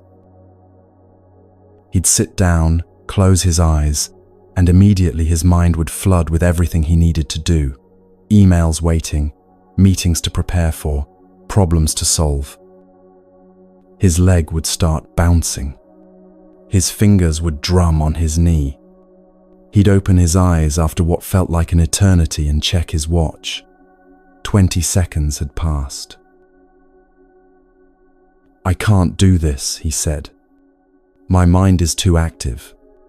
Meditation isn't for people like me." But here's what he didn't understand. Meditation isn't about having a calm mind. It's about seeing your mind clearly, exactly as it is, without needing it to be different. Let's demystify meditation right now. You don't need incense or robes or a special cushion, or to sit in a perfect lotus position. You don't need to achieve some transcendent state, or stop thinking entirely, or develop mystical powers. You don't need to become someone different than who you are. Meditation is simply training your attention. That's it. Learning to direct your awareness where you want it, rather than being pulled in every direction by whatever thought or sensation happens to arise. The Buddha taught a specific practice called anapanasati, mindfulness of breathing, and it's described in detail in the Anapanasati Sutta. The full practice has 16 steps, moving through different levels of refinement and insight. But we're going to start with just one step, the foundation, knowing that you're breathing. Your breath is the perfect anchor for attention. Why? Because it's always available. You can't forget your breath at home or lose it between the couch cushions. It's always present, always happening, as long as you're alive. Your breath is also always changing. Every inhale is slightly different. every exhale unique. This means you can't put it on autopilot. You have to stay present with it, moment by moment, to really know it. And your breath is neutral. It's not pleasant or unpleasant inherently. It just is. This makes it a stable place to rest attention without getting caught up in craving or aversion. Let's practice together for just a couple of minutes. And remember, there's no way to do this wrong. The only way to fail at meditation is not to try. Find a comfortable position, whatever that means for you right now. You can sit, lie down, stand, whatever allows you to be alert but relaxed. Bring your attention to your breath, wherever you feel it most clearly. Maybe at your nostrils, feeling the air move in and out. Maybe at your chest, feeling it rise and fall. Maybe at your belly, feeling it expand and soften. There's no right place. Just notice where you feel breath most easily. Now, no need to control your breath or make it deeper or slower or different in any way. Just know it as it is. Breathing in, know you're breathing in. Breathing out, know you're breathing out. That's the whole instruction. Simple, but not easy. Because within about 5 seconds, your mind will probably wander. You'll start thinking about what you need to do later, or what someone said earlier, or whether you're doing this right, or 1,000 other things. That's not failure. That's completely normal. The wandering mind isn't the problem. The wandering mind is the opportunity to practice. When you notice your mind has wandered, and this is the key moment, gently, kindly, without judgment, bring your attention back to the breath. Breathing in, knowing you're breathing in. Breathing out, knowing you're breathing out. The mind wanders again? Of course it does. Bring it back again. This isn't failure. This returning, again and again, this is the practice. This is meditation working. If this feels hard or boring or pointless, that's okay.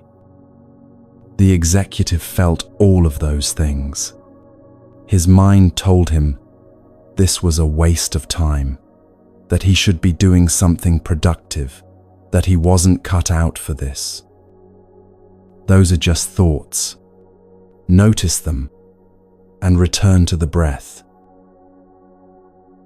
Here's what's happening beneath the surface. Even when it doesn't feel like anything special is happening, you're training your nervous system to settle. The science is clear on this. When you breathe consciously, especially when you lengthen your exhales, you activate your parasympathetic nervous system, the rest and digest response that counters the fight or flight activation of anxiety. Even 3 minutes of conscious breathing changes your physiology.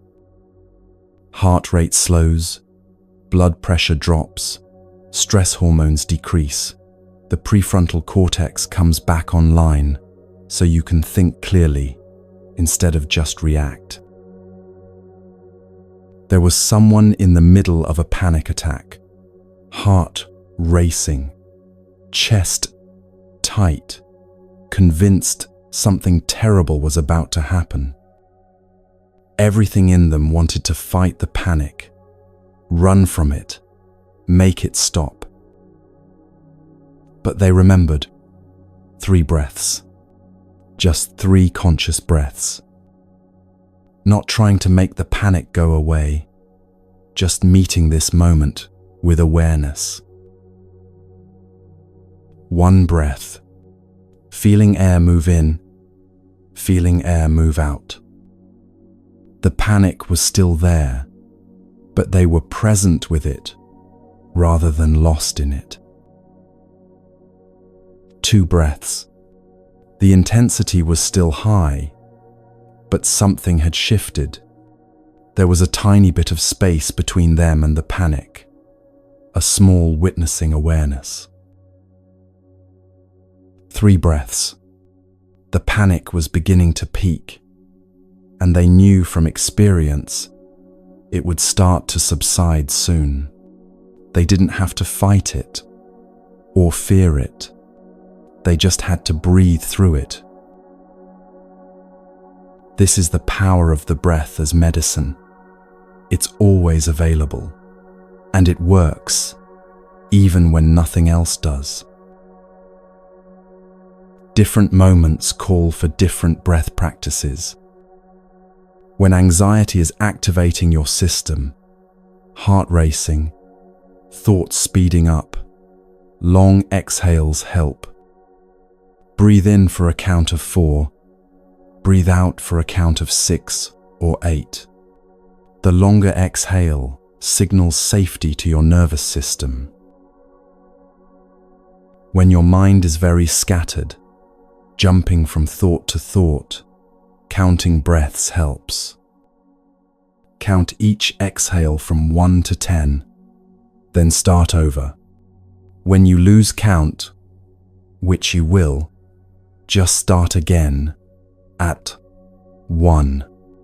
This gives your mind something to do, a simple task to anchor attention. When you just want to be present, natural breath is enough. No counting, no controlling, no technique. Just knowing, breathing in, breathing out, this moment, exactly as it is. If you want to build a daily practice, start small. 5 minutes. Not an hour, not even 20 minutes. Just 5 minutes where you sit with your breath and nothing else matters. The executive started with 5 minutes every morning. The first week was torture. Every second felt like an hour. His mind rebelled. He was sure he was doing it wrong. The second week was slightly easier, though he still hated most of it. By the third week, something had shifted. He noticed he was less reactive during the day, more able to pause before responding, more aware of his own mental states. He wasn't calm all the time. That's not what meditation does. But he had more space, more choice, more capacity to be with difficulty without being overwhelmed by it. In the Anapanasati Sutta, the Buddha says, "Make mindfulness of breathing your dwelling place." Not an occasional technique you use when things get really bad, but your home, the place you return to again and again. And here's the final reassurance you might need. You don't have to be good at meditating. There's no such thing as being good at it, actually. You just have to do it. Show up, sit down, pay attention to your breath. Notice when your mind wanders, bring it back. That's enough. That's the practice. That's medicine.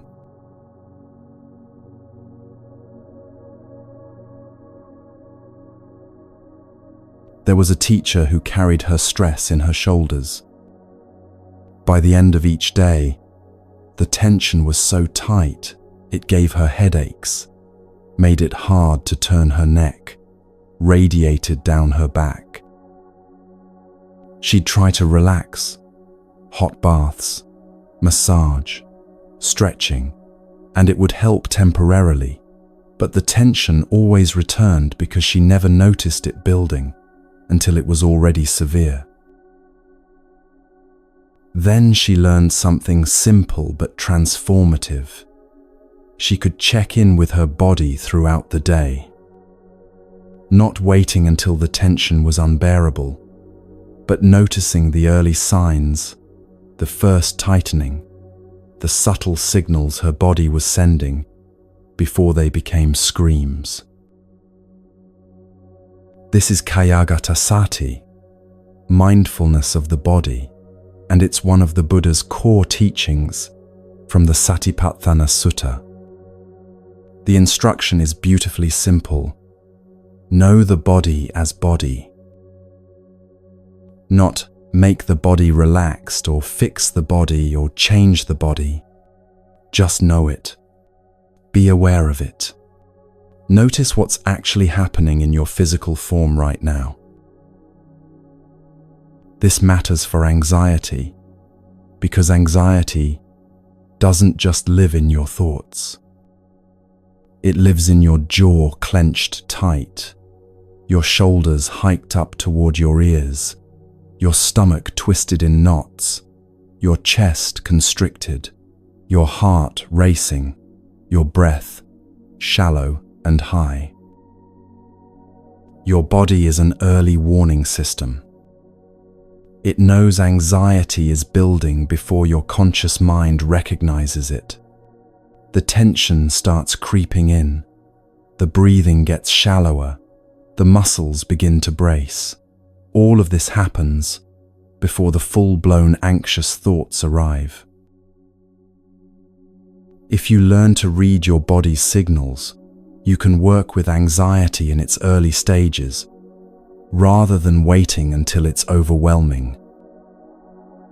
The teacher started doing what she called shoulder checks throughout her day. Every hour, she'd pause and notice, where are my shoulders right now? Are they tight? Are they up near my ears? And if they were, she'd take one breath and let them drop, releasing the tension before it accumulated into pain. This isn't complicated, but it requires actually paying attention to your body rather than just living in your head. Let's do a brief exploration together right now. This is sometimes called a body scan, but think of it less as a technique and more as a conversation with yourself, a gentle inquiry into what's actually present. Start with your feet. You don't have to move them or do anything, just notice them. Can you feel your feet right now? Maybe there's warmth or coolness. Maybe pressure where they touch the floor or bed. Maybe tingling or numbness, or nothing in particular. You're not trying to force any particular sensation. You're just noticing what's already there. Move your attention slowly up through your legs, your calves, your knees, your thighs. Is there tightness anywhere? Is there ease? You're not judging what you find, not trying to relax or change anything yet. Just noticing, just knowing the body as body. Bring awareness to your belly and lower back. This is where anxiety often lives, deep in the gut, in the tightening around the core. Can you feel your belly right now? Is it tight or soft? Is your breathing reaching down here, or is it stuck up high in your chest? Notice your chest and upper back, your heart, the rise and fall of breath, or the holding of breath. This is where panic often manifests most intensely. The tight band around the chest, the racing heart, the feeling of not being able to get enough air. Bring attention to your shoulders and neck. This is where many people carry their stress. Are your shoulders hunched up? Is your neck tight? Just notice, without immediately trying to fix it. First, know what's there. And finally, notice your jaw, your face, your forehead. Is your jaw clenched? Are you furrowing your brow? Are you holding tension in your face without even realizing it? Now that you've scanned through, where did you find tightness? Where did you find ease? And here's the important part. Even just noticing, even just bringing awareness to these places, often allows some release to happen naturally. Not because you forced it, but because awareness itself is healing. The Buddha taught about the 4 postures: walking, standing, sitting, lying down. He said to bring mindfulness to all of them, to know your body in each position, to be aware of movement and stillness. This means you can practice body awareness anytime, anywhere. You don't need to set aside special time for meditation. You can bring mindfulness to everyday movement. There was someone who dealt with intense anxiety who took up running, not to escape the anxiety, but to be with it differently. Instead of running away from feelings, they ran with them. They'd notice their feet striking the ground, one after the other, the rhythm of their breath syncing with their steps, the way their body moved through space, the sweat forming, the muscles working, the heart pumping. And yes, sometimes anxiety was there too, but it was just one sensation among many, not the whole experience. Running became a moving meditation, a way to be embodied rather than lost in anxious thoughts, a practice of returning to physical sensation when the mind tried to spiral into worry about the future. The Buddha also taught about the 32 parts of the body, not to be morbid or to reject the body, but to see it clearly, to understand it as a natural process rather than something to fear or control. For our purposes, the key insight is this: your body is a constantly changing collection of processes, not a solid, unchanging thing. Breath moving in and out, heart beating, blood flowing, digestion happening, cells being born and dying. All of this is natural. All of this is impermanent. All of this is not self in the deepest sense. When anxiety makes your heart race, you can know this is the heart responding to perceived threat. It's doing what it evolved to do. You're not broken. You're having a physiological response, and it will change because everything changes. Grounding in physical reality interrupts mental spirals. When your mind is spinning with worried thoughts, what if this? What if that? Catastrophizing about the future, bringing attention to your body pulls you back to what's actually happening right now. Here's a practical tip for moments of acute anxiety. Touch something with texture and feel it fully. Run your fingers over fabric. Hold something with weight. Feel the temperature of an object in your hand. Let all your attention go into the sensation of touching, the physical reality of this object against your skin. This interrupts the thought spiral and grounds you in present moment sensation. The teacher learned to notice the first signs of shoulder tension and work with it early. But she also learned something deeper. Her body wasn't the enemy. It wasn't betraying her or failing her.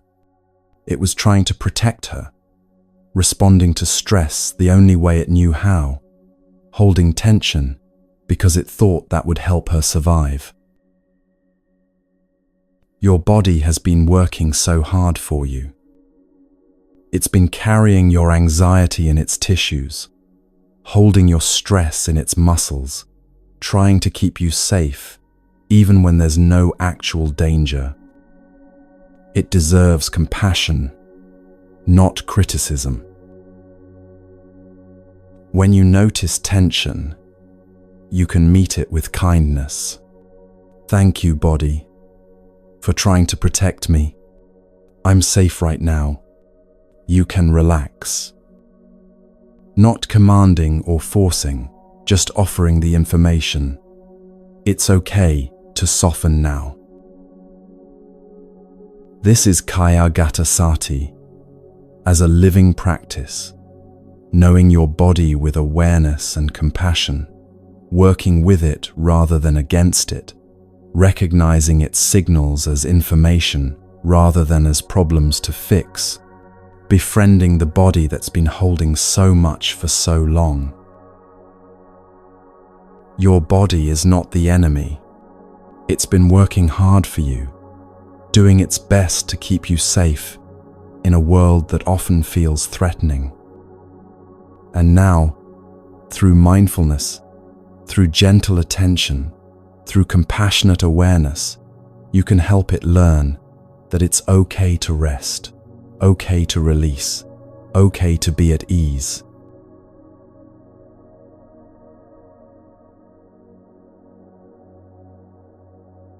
There was a perfectionist who held herself to impossible standards. Every mistake was catastrophic. Every flaw was evidence of fundamental inadequacy. Every moment of struggle meant she wasn't trying hard enough. She spoke to herself in ways she would never speak to anyone else. You're so stupid. How could you mess that up? Everyone else has it together. What's wrong with you? The inner voice was relentless, cruel, exhausting. And she believed this harshness was necessary. That if she let up on herself even slightly, she'd become lazy, mediocre, unworthy. That the criticism was what kept her functional, what pushed her forward, what prevented total collapse. But the truth was the opposite. The harsh self-criticism was making her anxiety worse, not better. It was adding suffering on top of suffering, making every difficulty unbearable, because she was fighting herself at the same time she was fighting the situation. Then someone asked her a question that cracked something open. Would you talk to a friend the way you talk to yourself? She started to cry because the answer was obvious. No, never. She would never be so cruel to someone she cared about. So why was it acceptable to be this cruel to herself? We live in a culture that teaches harshness toward ourselves as virtue. We're told that self-criticism keeps us humble, that beating ourselves up motivates improvement, that being hard on ourselves is responsible and mature, while being kind to ourselves is self-indulgent and weak. But the Buddha taught something radically different. He taught that genuine transformation begins with kindness, and that kindness must start with yourself. This is the practice of metta bhavana, the cultivation of loving kindness, and contrary to popular belief, it doesn't begin with sending love to all beings everywhere. It begins at home, with your own heart, with the one person you often treat the worst, yourself. In the Karaniya Metta Sutta, one of the Buddha's most beautiful teachings, he describes the quality of loving kindness and says explicitly that it begins with your own welfare. Not in a selfish way, but as a foundation. You can't genuinely wish others well if you're at war with yourself. The Buddha said, in essence, be your own best friend. Not your own worst critic, not your own harshest judge, but your own best friend, the one who sees your struggles clearly, but responds with compassion rather than contempt. The traditional metta practice uses 4 phrases, wishes for well-being, that we offer first to ourselves and then to others. They're simple but profound, and they directly address the ways anxiety makes us feel unsafe, agitated, physically unwell, and struggling. The first phrase is, "May I be free from danger." This addresses the fundamental fear that underlies so much anxiety, the sense of threat, the feeling that something bad is about to happen, the inability to feel safe, even when you objectively are. The second is, "May I have mental happiness," or peace, or calm, whatever word resonates with you. This addresses the suffering of the anxious mind itself, the wish for inner tranquility, for the racing thoughts to settle, for the worry to ease. The third is, "May I have physical happiness," or health, or well-being. This addresses the body's suffering, the tension, the pain, the exhaustion of carrying anxiety in your muscles and bones.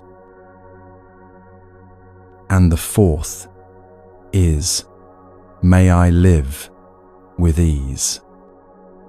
This is perhaps the most encompassing, the wish for life to feel less like a constant struggle, less like you're pushing a boulder uphill every moment, more like you can breathe and move through your days without everything being so hard. Let's practice this together for a couple of minutes. And I want to say up front, this might feel awkward, or fake, or uncomfortable at first. That's completely normal. We're not used to offering ourselves kindness, so it can feel foreign, even wrong. But stay with it anyway. Find a comfortable position. You might want to place one hand on your heart, feeling the warmth and gentle pressure there. This physical gesture of self-soothing activates the care system in your brain, the same neural pathways that light up when you comfort a child or hug a friend. Now, silently, say these phrases to yourself. Let them settle into your body, not just your mind. Notice how it feels to wish yourself well. May I be free from danger.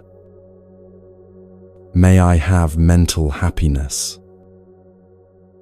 May I have physical happiness. May I live with ease. If resistance arises, and it probably will, that's okay. Notice the resistance. This feels fake. I don't deserve this. This is stupid. Those are just thoughts. More weather passing through. Keep saying the phrases anyway. May I be free from danger. May I have mental happiness. May I have physical happiness. May I live with ease. You can continue this practice on your own, repeating the phrases for as long as feels helpful. Some days they'll feel genuine and moving. Some days they'll feel mechanical and hollow. Both are fine. You're planting seeds, and seeds need time to grow. There was a woman who cried the first time she truly wished herself well. Not tears of sadness, but of relief, of something long frozen, beginning to thaw. She realized she'd been waiting her whole life for someone else to give her permission to be kind to herself, and that permission was never going to come from outside. She had to give it to herself. Think about the inner voices in your mind. There's the inner critic, harsh, demanding, never satisfied, always finding fault. And there's the potential for an inner friend, gentle, supportive, acknowledging difficulty while offering encouragement. Here's what's interesting. Both of these voices think they're helping you.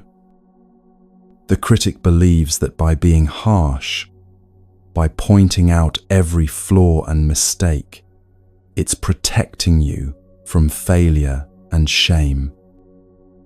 It's trying to keep you safe through vigilance and self-correction. It's just doing it badly, causing more harm than help. The inner friend does the same thing, tries to keep you safe and help you grow, but it does it through support rather than attack, through compassion rather than cruelty. And research shows this actually works better. When anxiety spikes, when you're in the middle of struggle, here are some phrases you can offer yourself instead of the usual self-criticism. This is really hard right now. Just acknowledging the difficulty without adding judgment on top of it. Not, this shouldn't be hard, or I should be handling this better. Just the simple truth. This is hard. I'm doing the best I can. Even if your best doesn't feel like enough, even if you're struggling and scared and barely holding on, you're here, you're trying, that counts. May I be kind to myself in this moment. Not later when you've earned it, not after you've fixed everything, but right now, in the middle of the mess, in the thick of anxiety. This is when you need kindness most. In the Metta Sutta, the Buddha offers this image. Just as a mother would protect her only child with her life, Even so, let one cultivate a boundless heart toward all beings. That's the quality of care we're learning to extend to ourselves. Fierce, protective, unconditional. Not the indulgent kind of care that avoids all discomfort or responsibility. Self-compassion is different from self-indulgence. Self-indulgence says, I don't want to feel bad, so I'll avoid everything difficult and do only what feels good. Self-compassion says, this is difficult and I'm struggling, and I deserve support and kindness while I face this. Self-compassion doesn't mean lowering your standards or giving up on growth. It means approaching your struggles and imperfections with understanding rather than contempt, with support rather than attack. And the research is clear. Self-compassion actually increases resilience, motivation, and the ability to learn from mistakes. People who are kind to themselves are more likely to try again after failure, more able to acknowledge weaknesses without being devastated by them, more capable of genuine growth because they're not paralyzed by shame. Here's a practical application you can use anytime. Place your hand on your heart. Feel the warmth, the gentle pressure, the rise and fall of your breath beneath your palm. This simple gesture activates self-soothing, reminds your body that you're safe, offers yourself the physical comfort you might offer a frightened child. And then say something kind, out loud or silently, whatever feels right. It's okay. I'm here. You're not alone. The perfectionist who'd been so harsh with herself learned to do this when anxiety struck. Instead of the usual barrage of criticism, she'd place a hand on her heart and say, "This is hard, and I'm doing my best." It felt absurd at first, almost childish, but slowly, over time, something shifted. The anxiety didn't disappear, but her relationship to herself changed. She stopped being at war with her own struggles. You deserve your own tenderness. Not someday when you've earned it, by being perfect, or achieving enough, or finally getting your act together. Right now, exactly as you are, with all your struggles and imperfections and anxious moments. You've always deserved it. You just didn't know you were allowed to give it to yourself.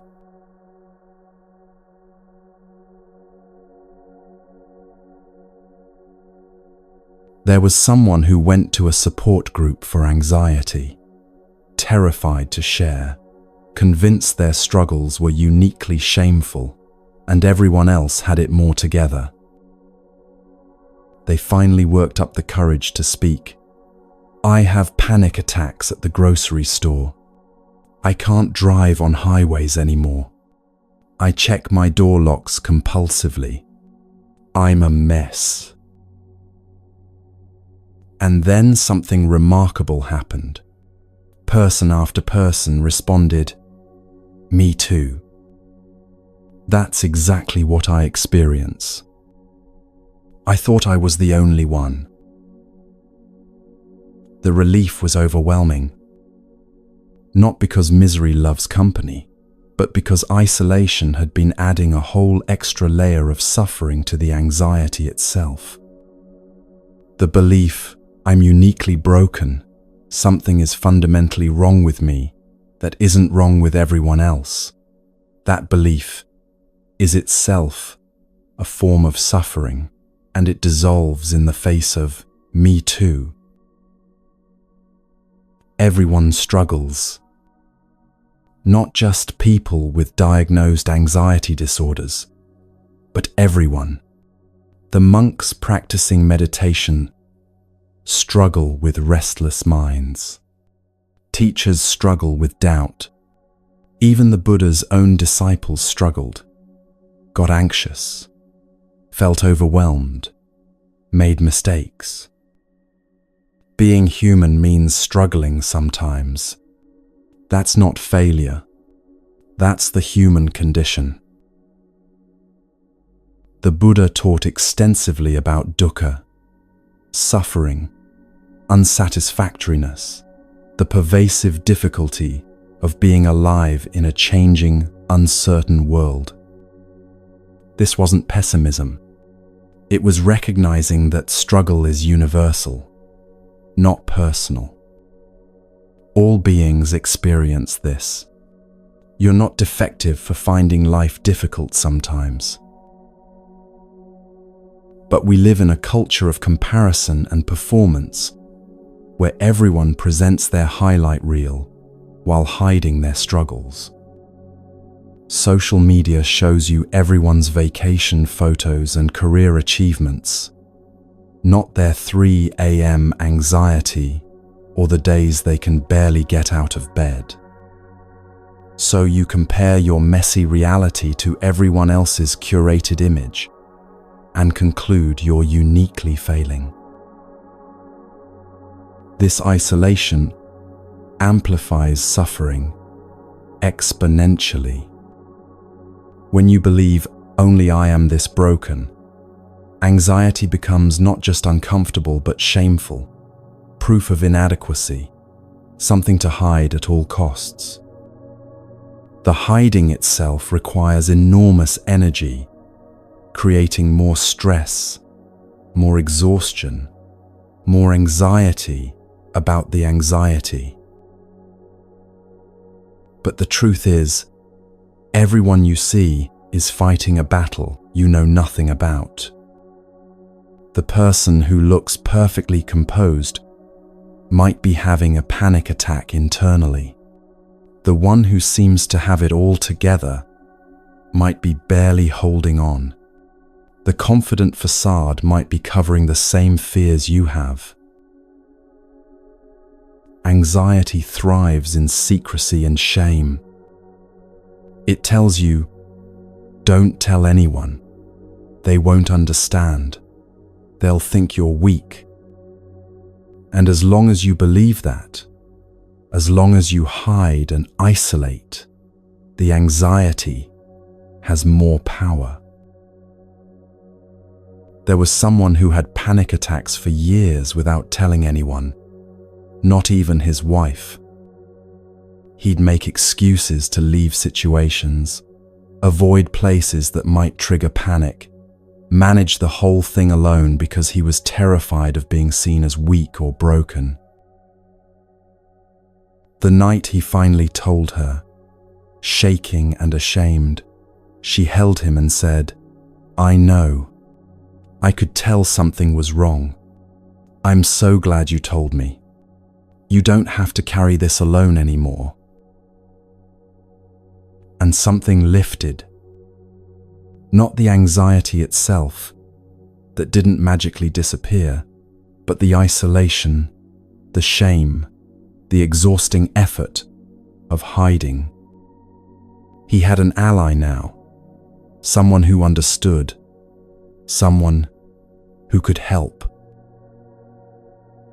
Today, there are more ways than ever to find your people, to experience that me too recognition.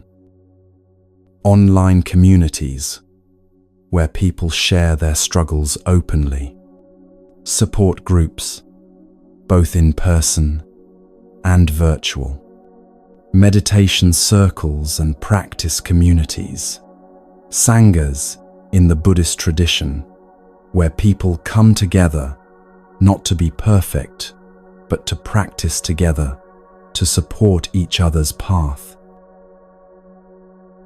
We'll explore Sangha more deeply later, but for now, understand this.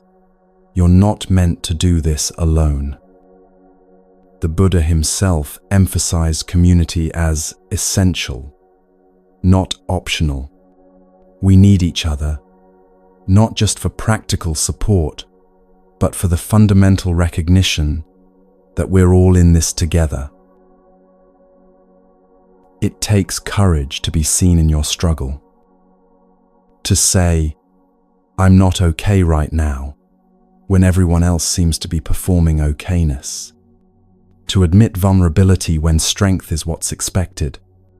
But that courage opens the door to genuine connection, to the relief of shared humanity, to the recognition that you're not uniquely flawed, you're human. And recognizing shared humanity reduces comparison and competition.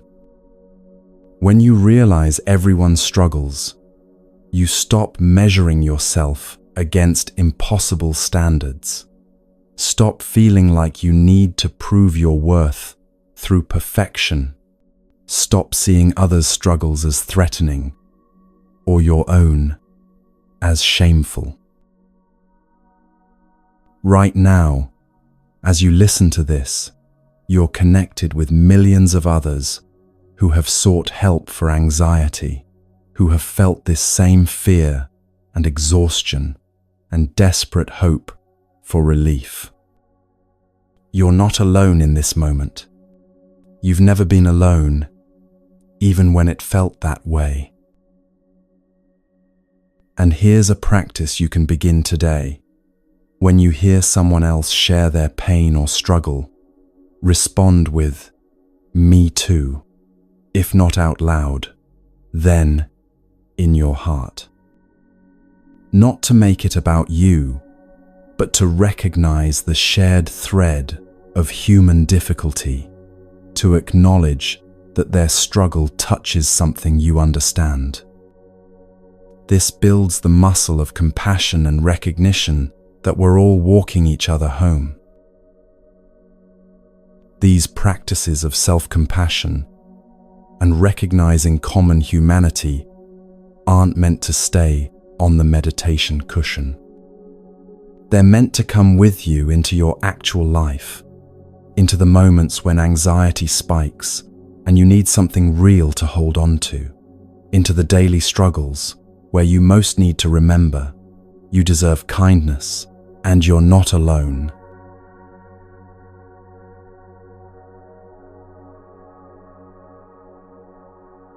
There was a nurse who worked 12-hour shifts in an emergency room where every moment was urgent. Every decision mattered. Every sound could mean crisis. By the end of each shift, she was wrung out, exhausted, not just physically, but emotionally. Her nervous system fried from constant activation. She'd come home, collapse, and repeat the cycle the next day, until she discovered that 5 minutes in the morning changed everything. Before her feet hit the floor, before checking her phone, before the day's demands began, she'd lie in bed and take 3 conscious breaths.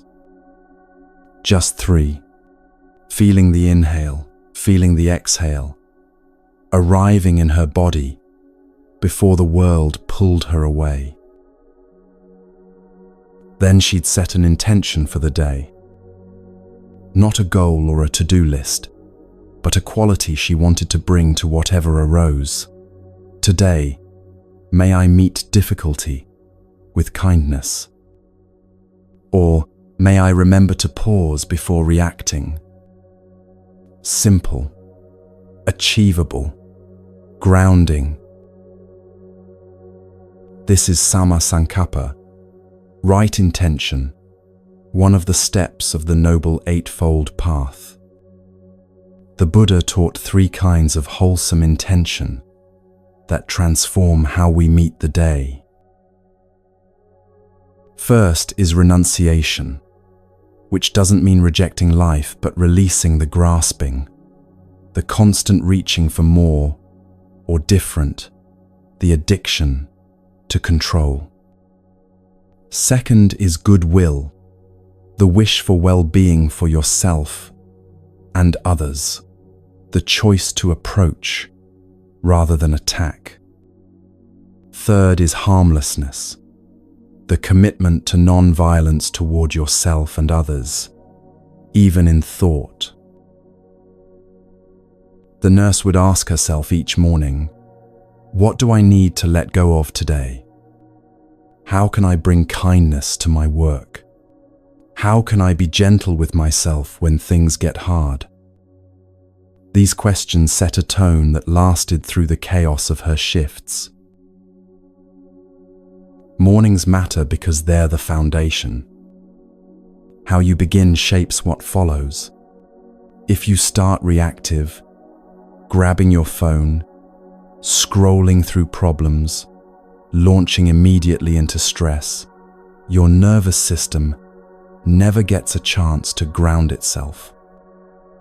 But if you start with even a few moments of intentional presence, you're building resilience before you need it.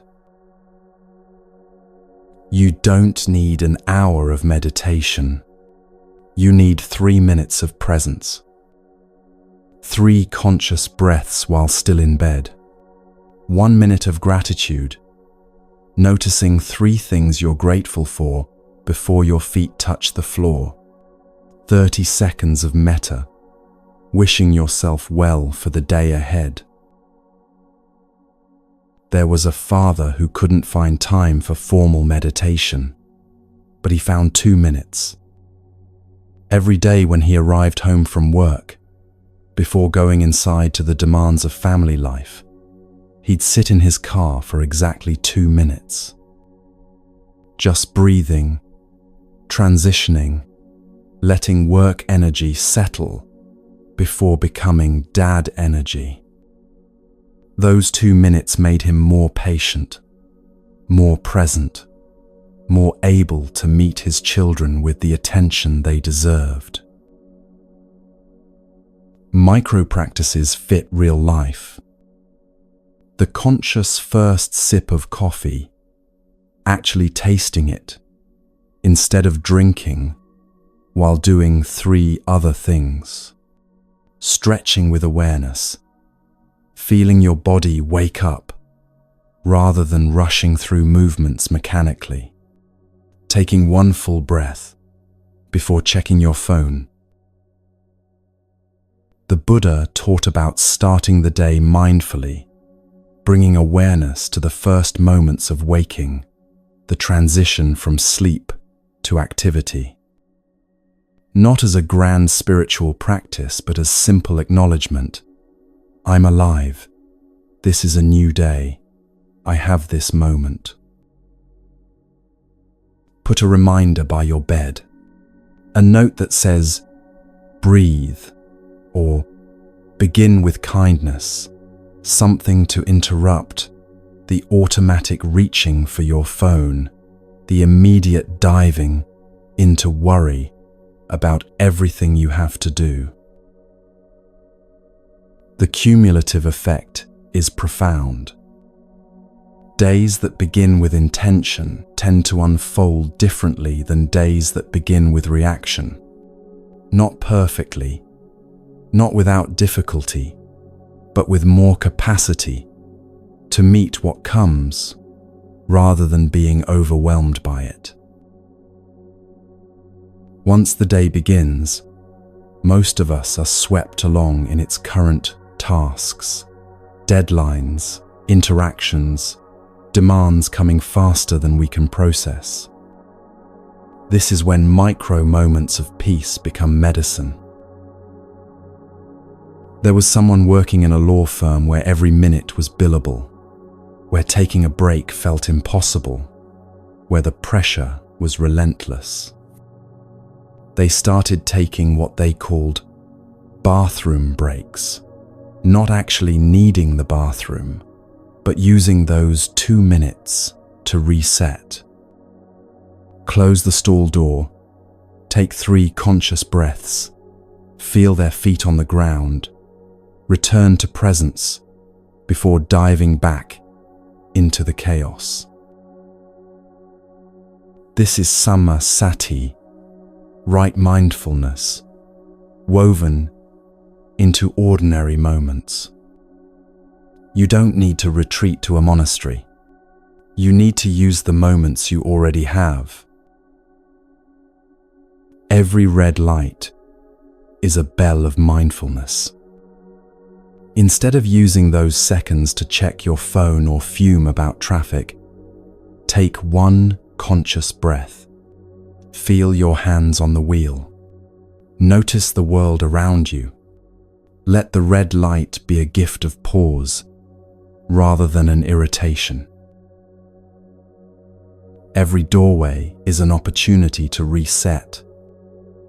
Before entering a room, crossing a threshold, starting a new task, pause for just a breath. Arrive where you're going rather than bringing the energy of where you've been. Take 3 breath breaks between tasks.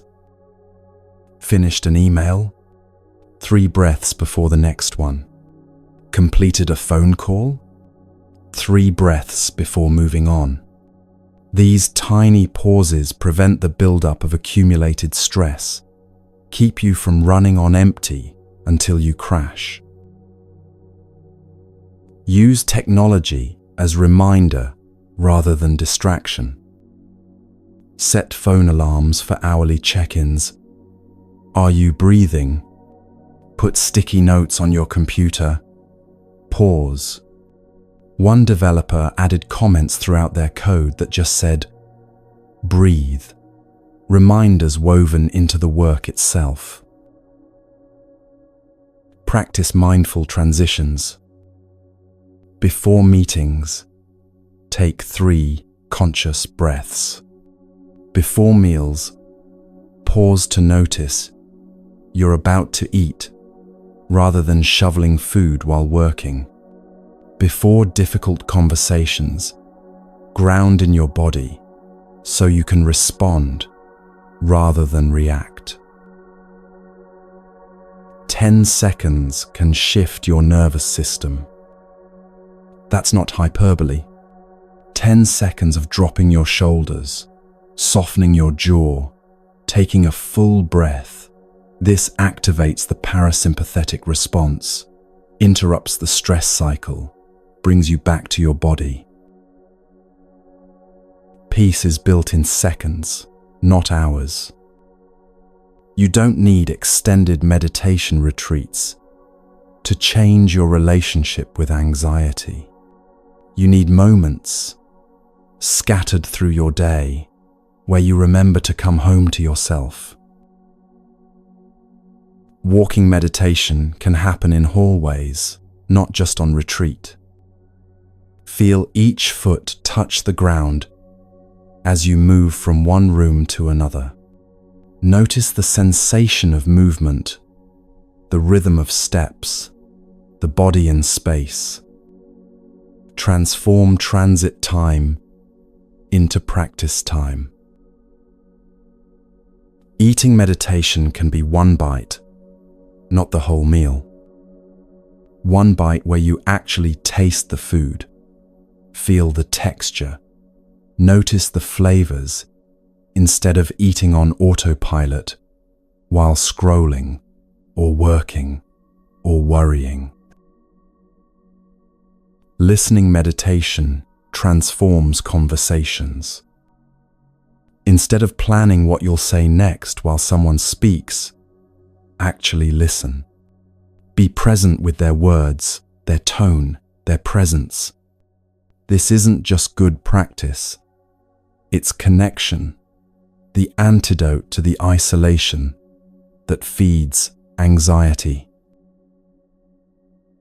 The practice of pausing create space before reacting. Someone says something triggering? Pause. One breath. Then respond rather than react. This tiny gap is where freedom lives, where you stop being controlled by impulse and start making conscious choices. Start with just one practice today. Not all of them. One red light meditation, or one mindful bite of food, or one 3-breath break. Build slowly, sustainably, so this becomes part of how you live rather than another item on your overwhelming to-do list. But what about when anxiety hits hard, when you're not in a peaceful moment, but in crisis, when your heart is racing and your thoughts are spiraling and you need something right now? This is when the Buddha's teaching becomes most practical. There was someone who had a panic attack in a grocery store, heart pounding, chest tight, vision narrowing, convinced they were dying or going crazy. Everything in them wanted to run, to escape, to make this stop immediately. But they remembered the 4 foundations of mindfulness, the Buddha's teaching from the Satipatthana Sutta, designed for exactly these moments. And in 2 minutes, they moved through a process that transformed the experience. The 4 foundations aren't theory. They're emergency practice, tools for when you need them most. First foundation, Kayanupassana, contemplation of the body. When panic hit, they immediately grounded in physical sensation. Feet on floor, back against wall, hands gripping the shopping cart. Not trying to change anything, just anchoring in what was solid and real. They named the sensations heart racing, breath shallow, hands sweating.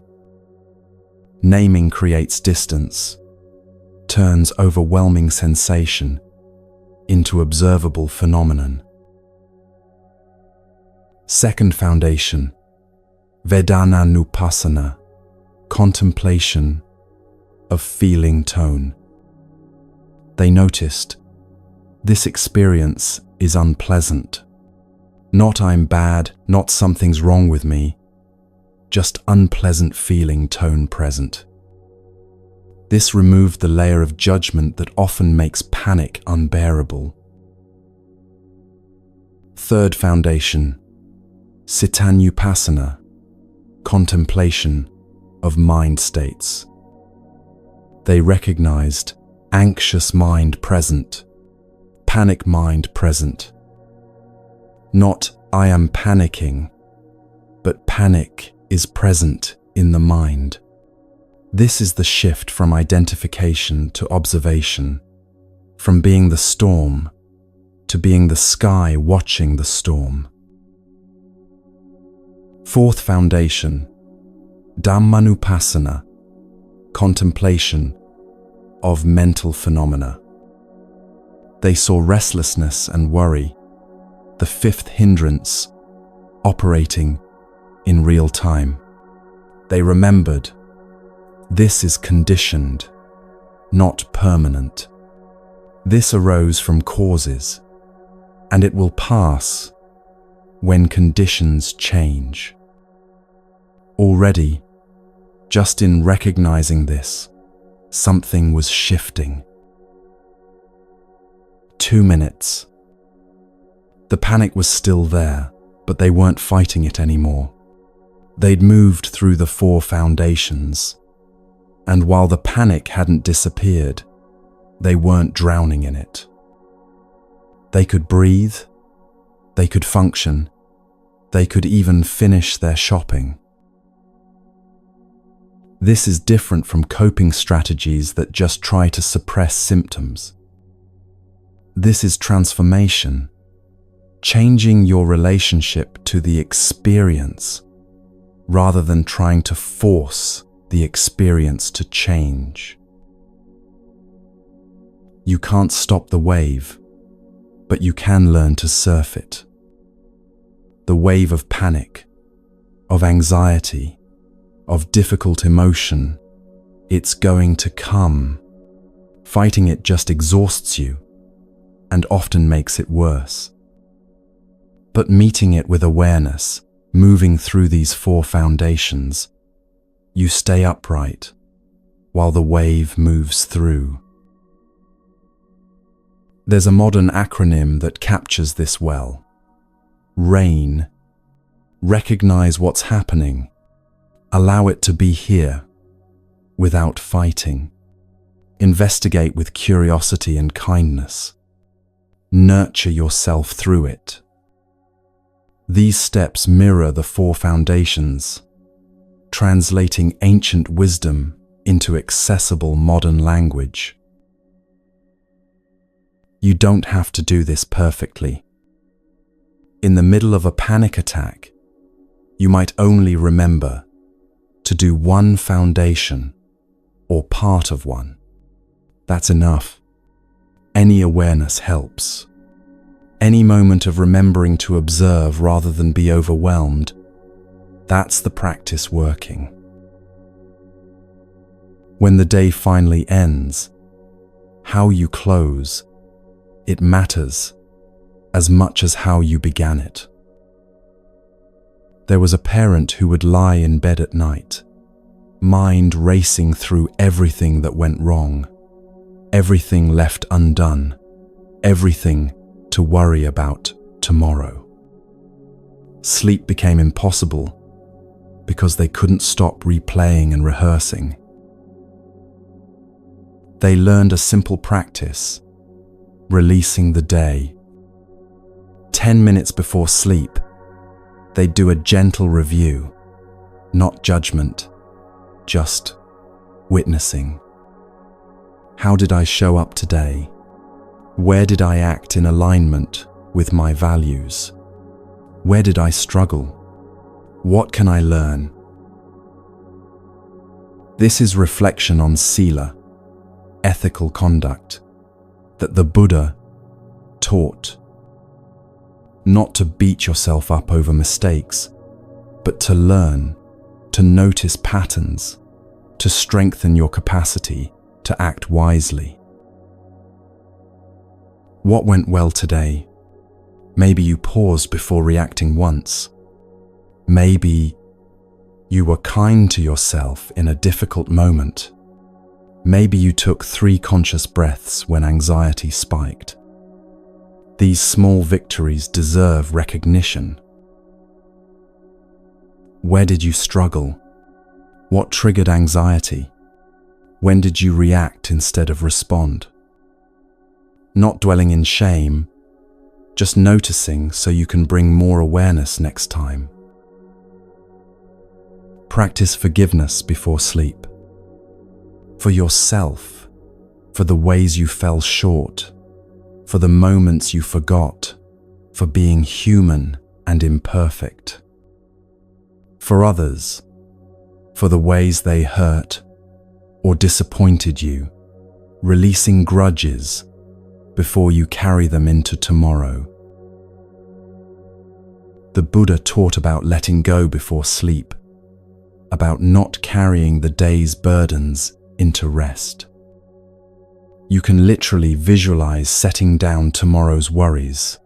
I'll pick these up if I need them tomorrow. Tonight, I release them. A brief body scan helps the body release the day's tension. Starting at your feet, moving up slowly, noticing where you're holding stress, inviting release without forcing it. The body has been working hard all day. It deserves this gentle attention. Metta practice before sleep plants seeds of peace for the night. May I be safe. May I be peaceful. May I sleep with ease. May I wake refreshed. These wishes calm the nervous system, signal safety, prepare for rest. There was someone who struggled with insomnia, fighting sleeplessness every night, getting more anxious about not sleeping, which made sleep more impossible. They learned to make peace with wakefulness. If sleep didn't come, they'd practice meditation instead of fighting, lying peacefully, breathing, resting, even if not sleeping. Paradoxically, removing the fight often allowed sleep to arrive. You can even fall asleep with awareness, practicing meditation until consciousness fades into dreams. This isn't forcing anything, just maintaining gentle attention to breath or body until sleep naturally takes over. Create nighttime rituals that signal safety to your nervous system. Dim lights an hour before bed. Cool room temperature. Same time nightly if possible. No screens in bed. These aren't rules but invitations to help your body know it's time to rest. Rest itself is practice. Not productive, not achieving, just allowing your system to recover, to integrate the day, to prepare for tomorrow. There's wisdom in rest that our culture has forgotten. Tomorrow is a new day. Tonight, let yourself be held by this moment. Let the practices you've learned throughout the day support you now. You don't have to fix everything or figure everything out before you can rest. You just have to be here, breathing, alive, enough, exactly as you are.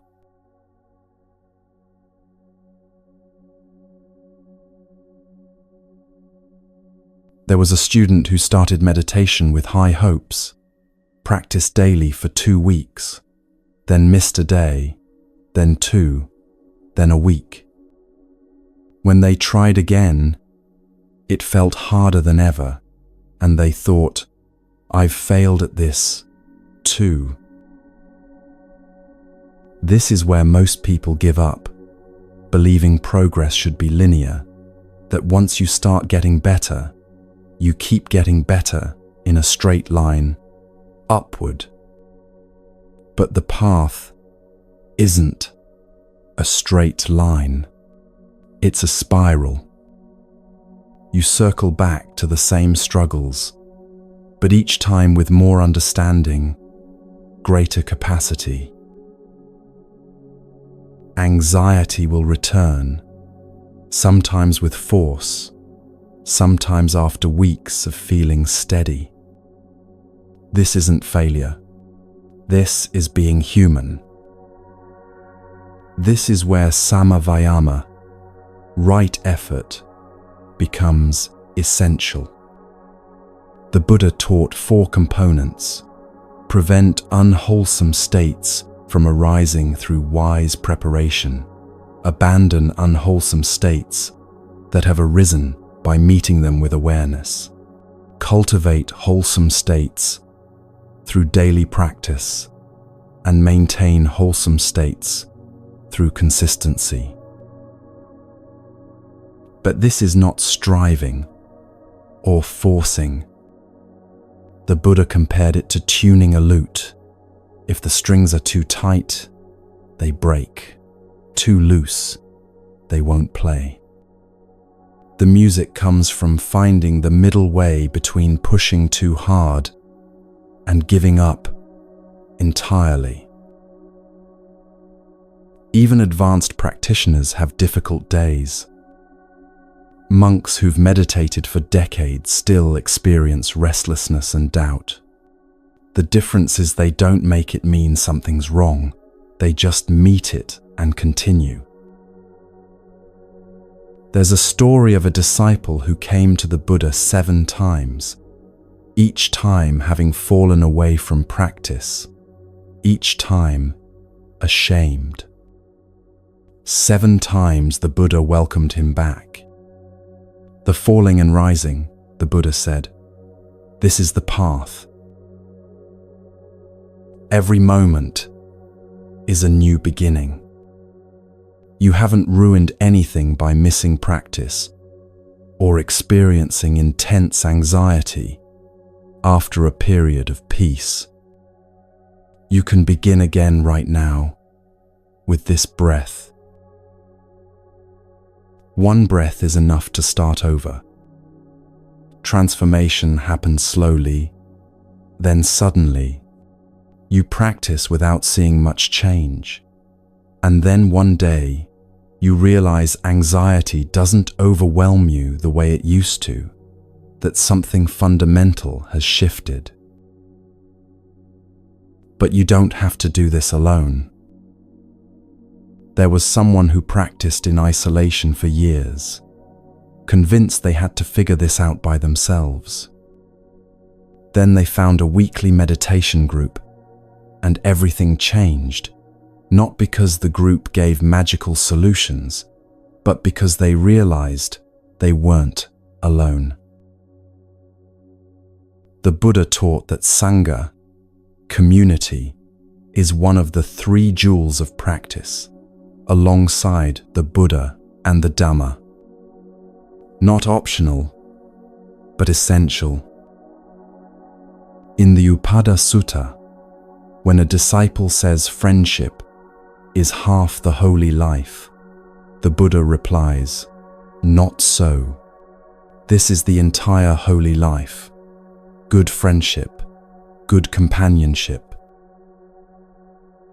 Sangha provides accountability, encouragement, shared practice, and wisdom from others further along the path.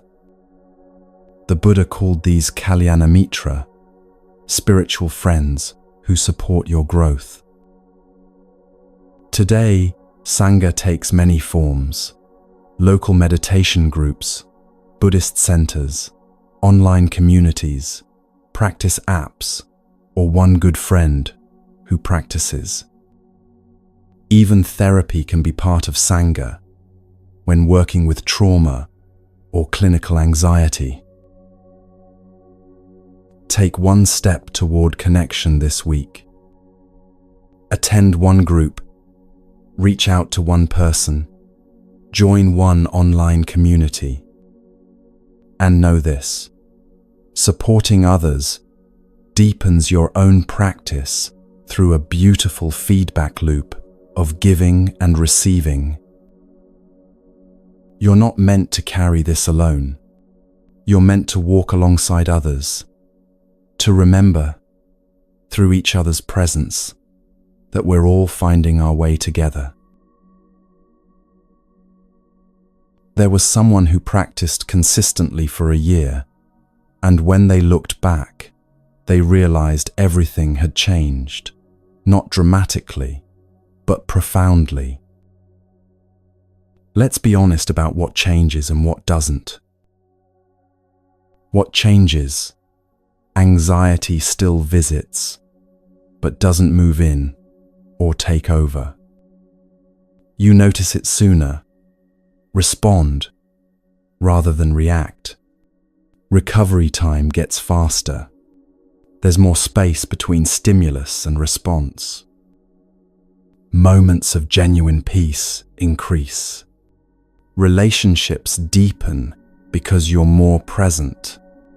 Joy returns. Simple, ordinary joy you'd forgotten was possible. What doesn't change? Life still has challenges. Uncertainty remains. Loss, change, and difficulty still occur.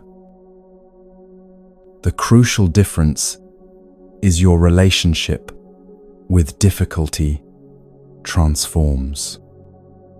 The Buddha taught freedom not from discomfort, but from being controlled by it. This is the middle way, not fighting anxiety, not indulging it, but meeting it with aware presence and wise response. Like that panic attack that came and went without catastrophe, still uncomfortable, but no longer devastating. You'll remember who you were before fear took over. The expansion that happens is subtle but real. More capacity for all of life. More room to breathe. Small daily victories accumulate. Pausing before reacting. Choosing kindness. Resting in breath. Others notice the changes in you. Your peace affects those around you in ways you may never fully see. This is the ripple effect of practice. But let's be honest, some days will still be hard. And that's okay. You haven't failed when difficulty returns. You're just human, walking this path one breath at a time. We've traveled so far together. We met the roots of anxiety in attachment and craving. We learned the Four Noble Truths, that suffering exists, has a cause, can cease, and there's a path forward. We explored impermanence and non-self, understanding that anxiety is weather passing through the vast sky of your being. We practiced mindfulness and meditation, anapanasati with the breath, kayagatasati with the body, metta for yourself and all beings. We learned the 4 foundations of mindfulness for moments when anxiety strikes hard. We brought it all into daily life, morning intentions, micro moments of peace, evening reflections. We faced the inevitable setbacks and discovered the essential role of community. The practices await your return: breath meditation, loving, kindness, the 4 foundations, daily micro moments of presence. They're always here, always available, always working, if you work them. The Buddha's final teaching was this: be a lamp unto yourself. From the Mahaparinibbana Sutta, these words mean, rely on the Dhamma, the teachings, not magical thinking. Your own experience is the laboratory. No one can walk this path for you. But you have the map, and you're not alone. Start where you are, with what you have. The practice is simple, not easy. Keep beginning, again and again.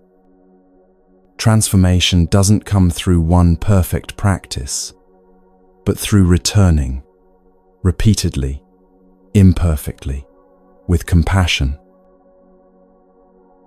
Thank you for your courage in showing up, for listening, for being willing to try.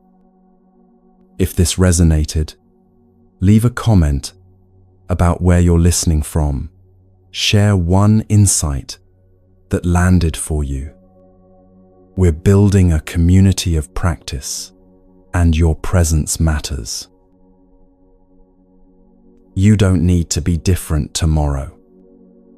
Just notice what's here today. Just take one breath with awareness.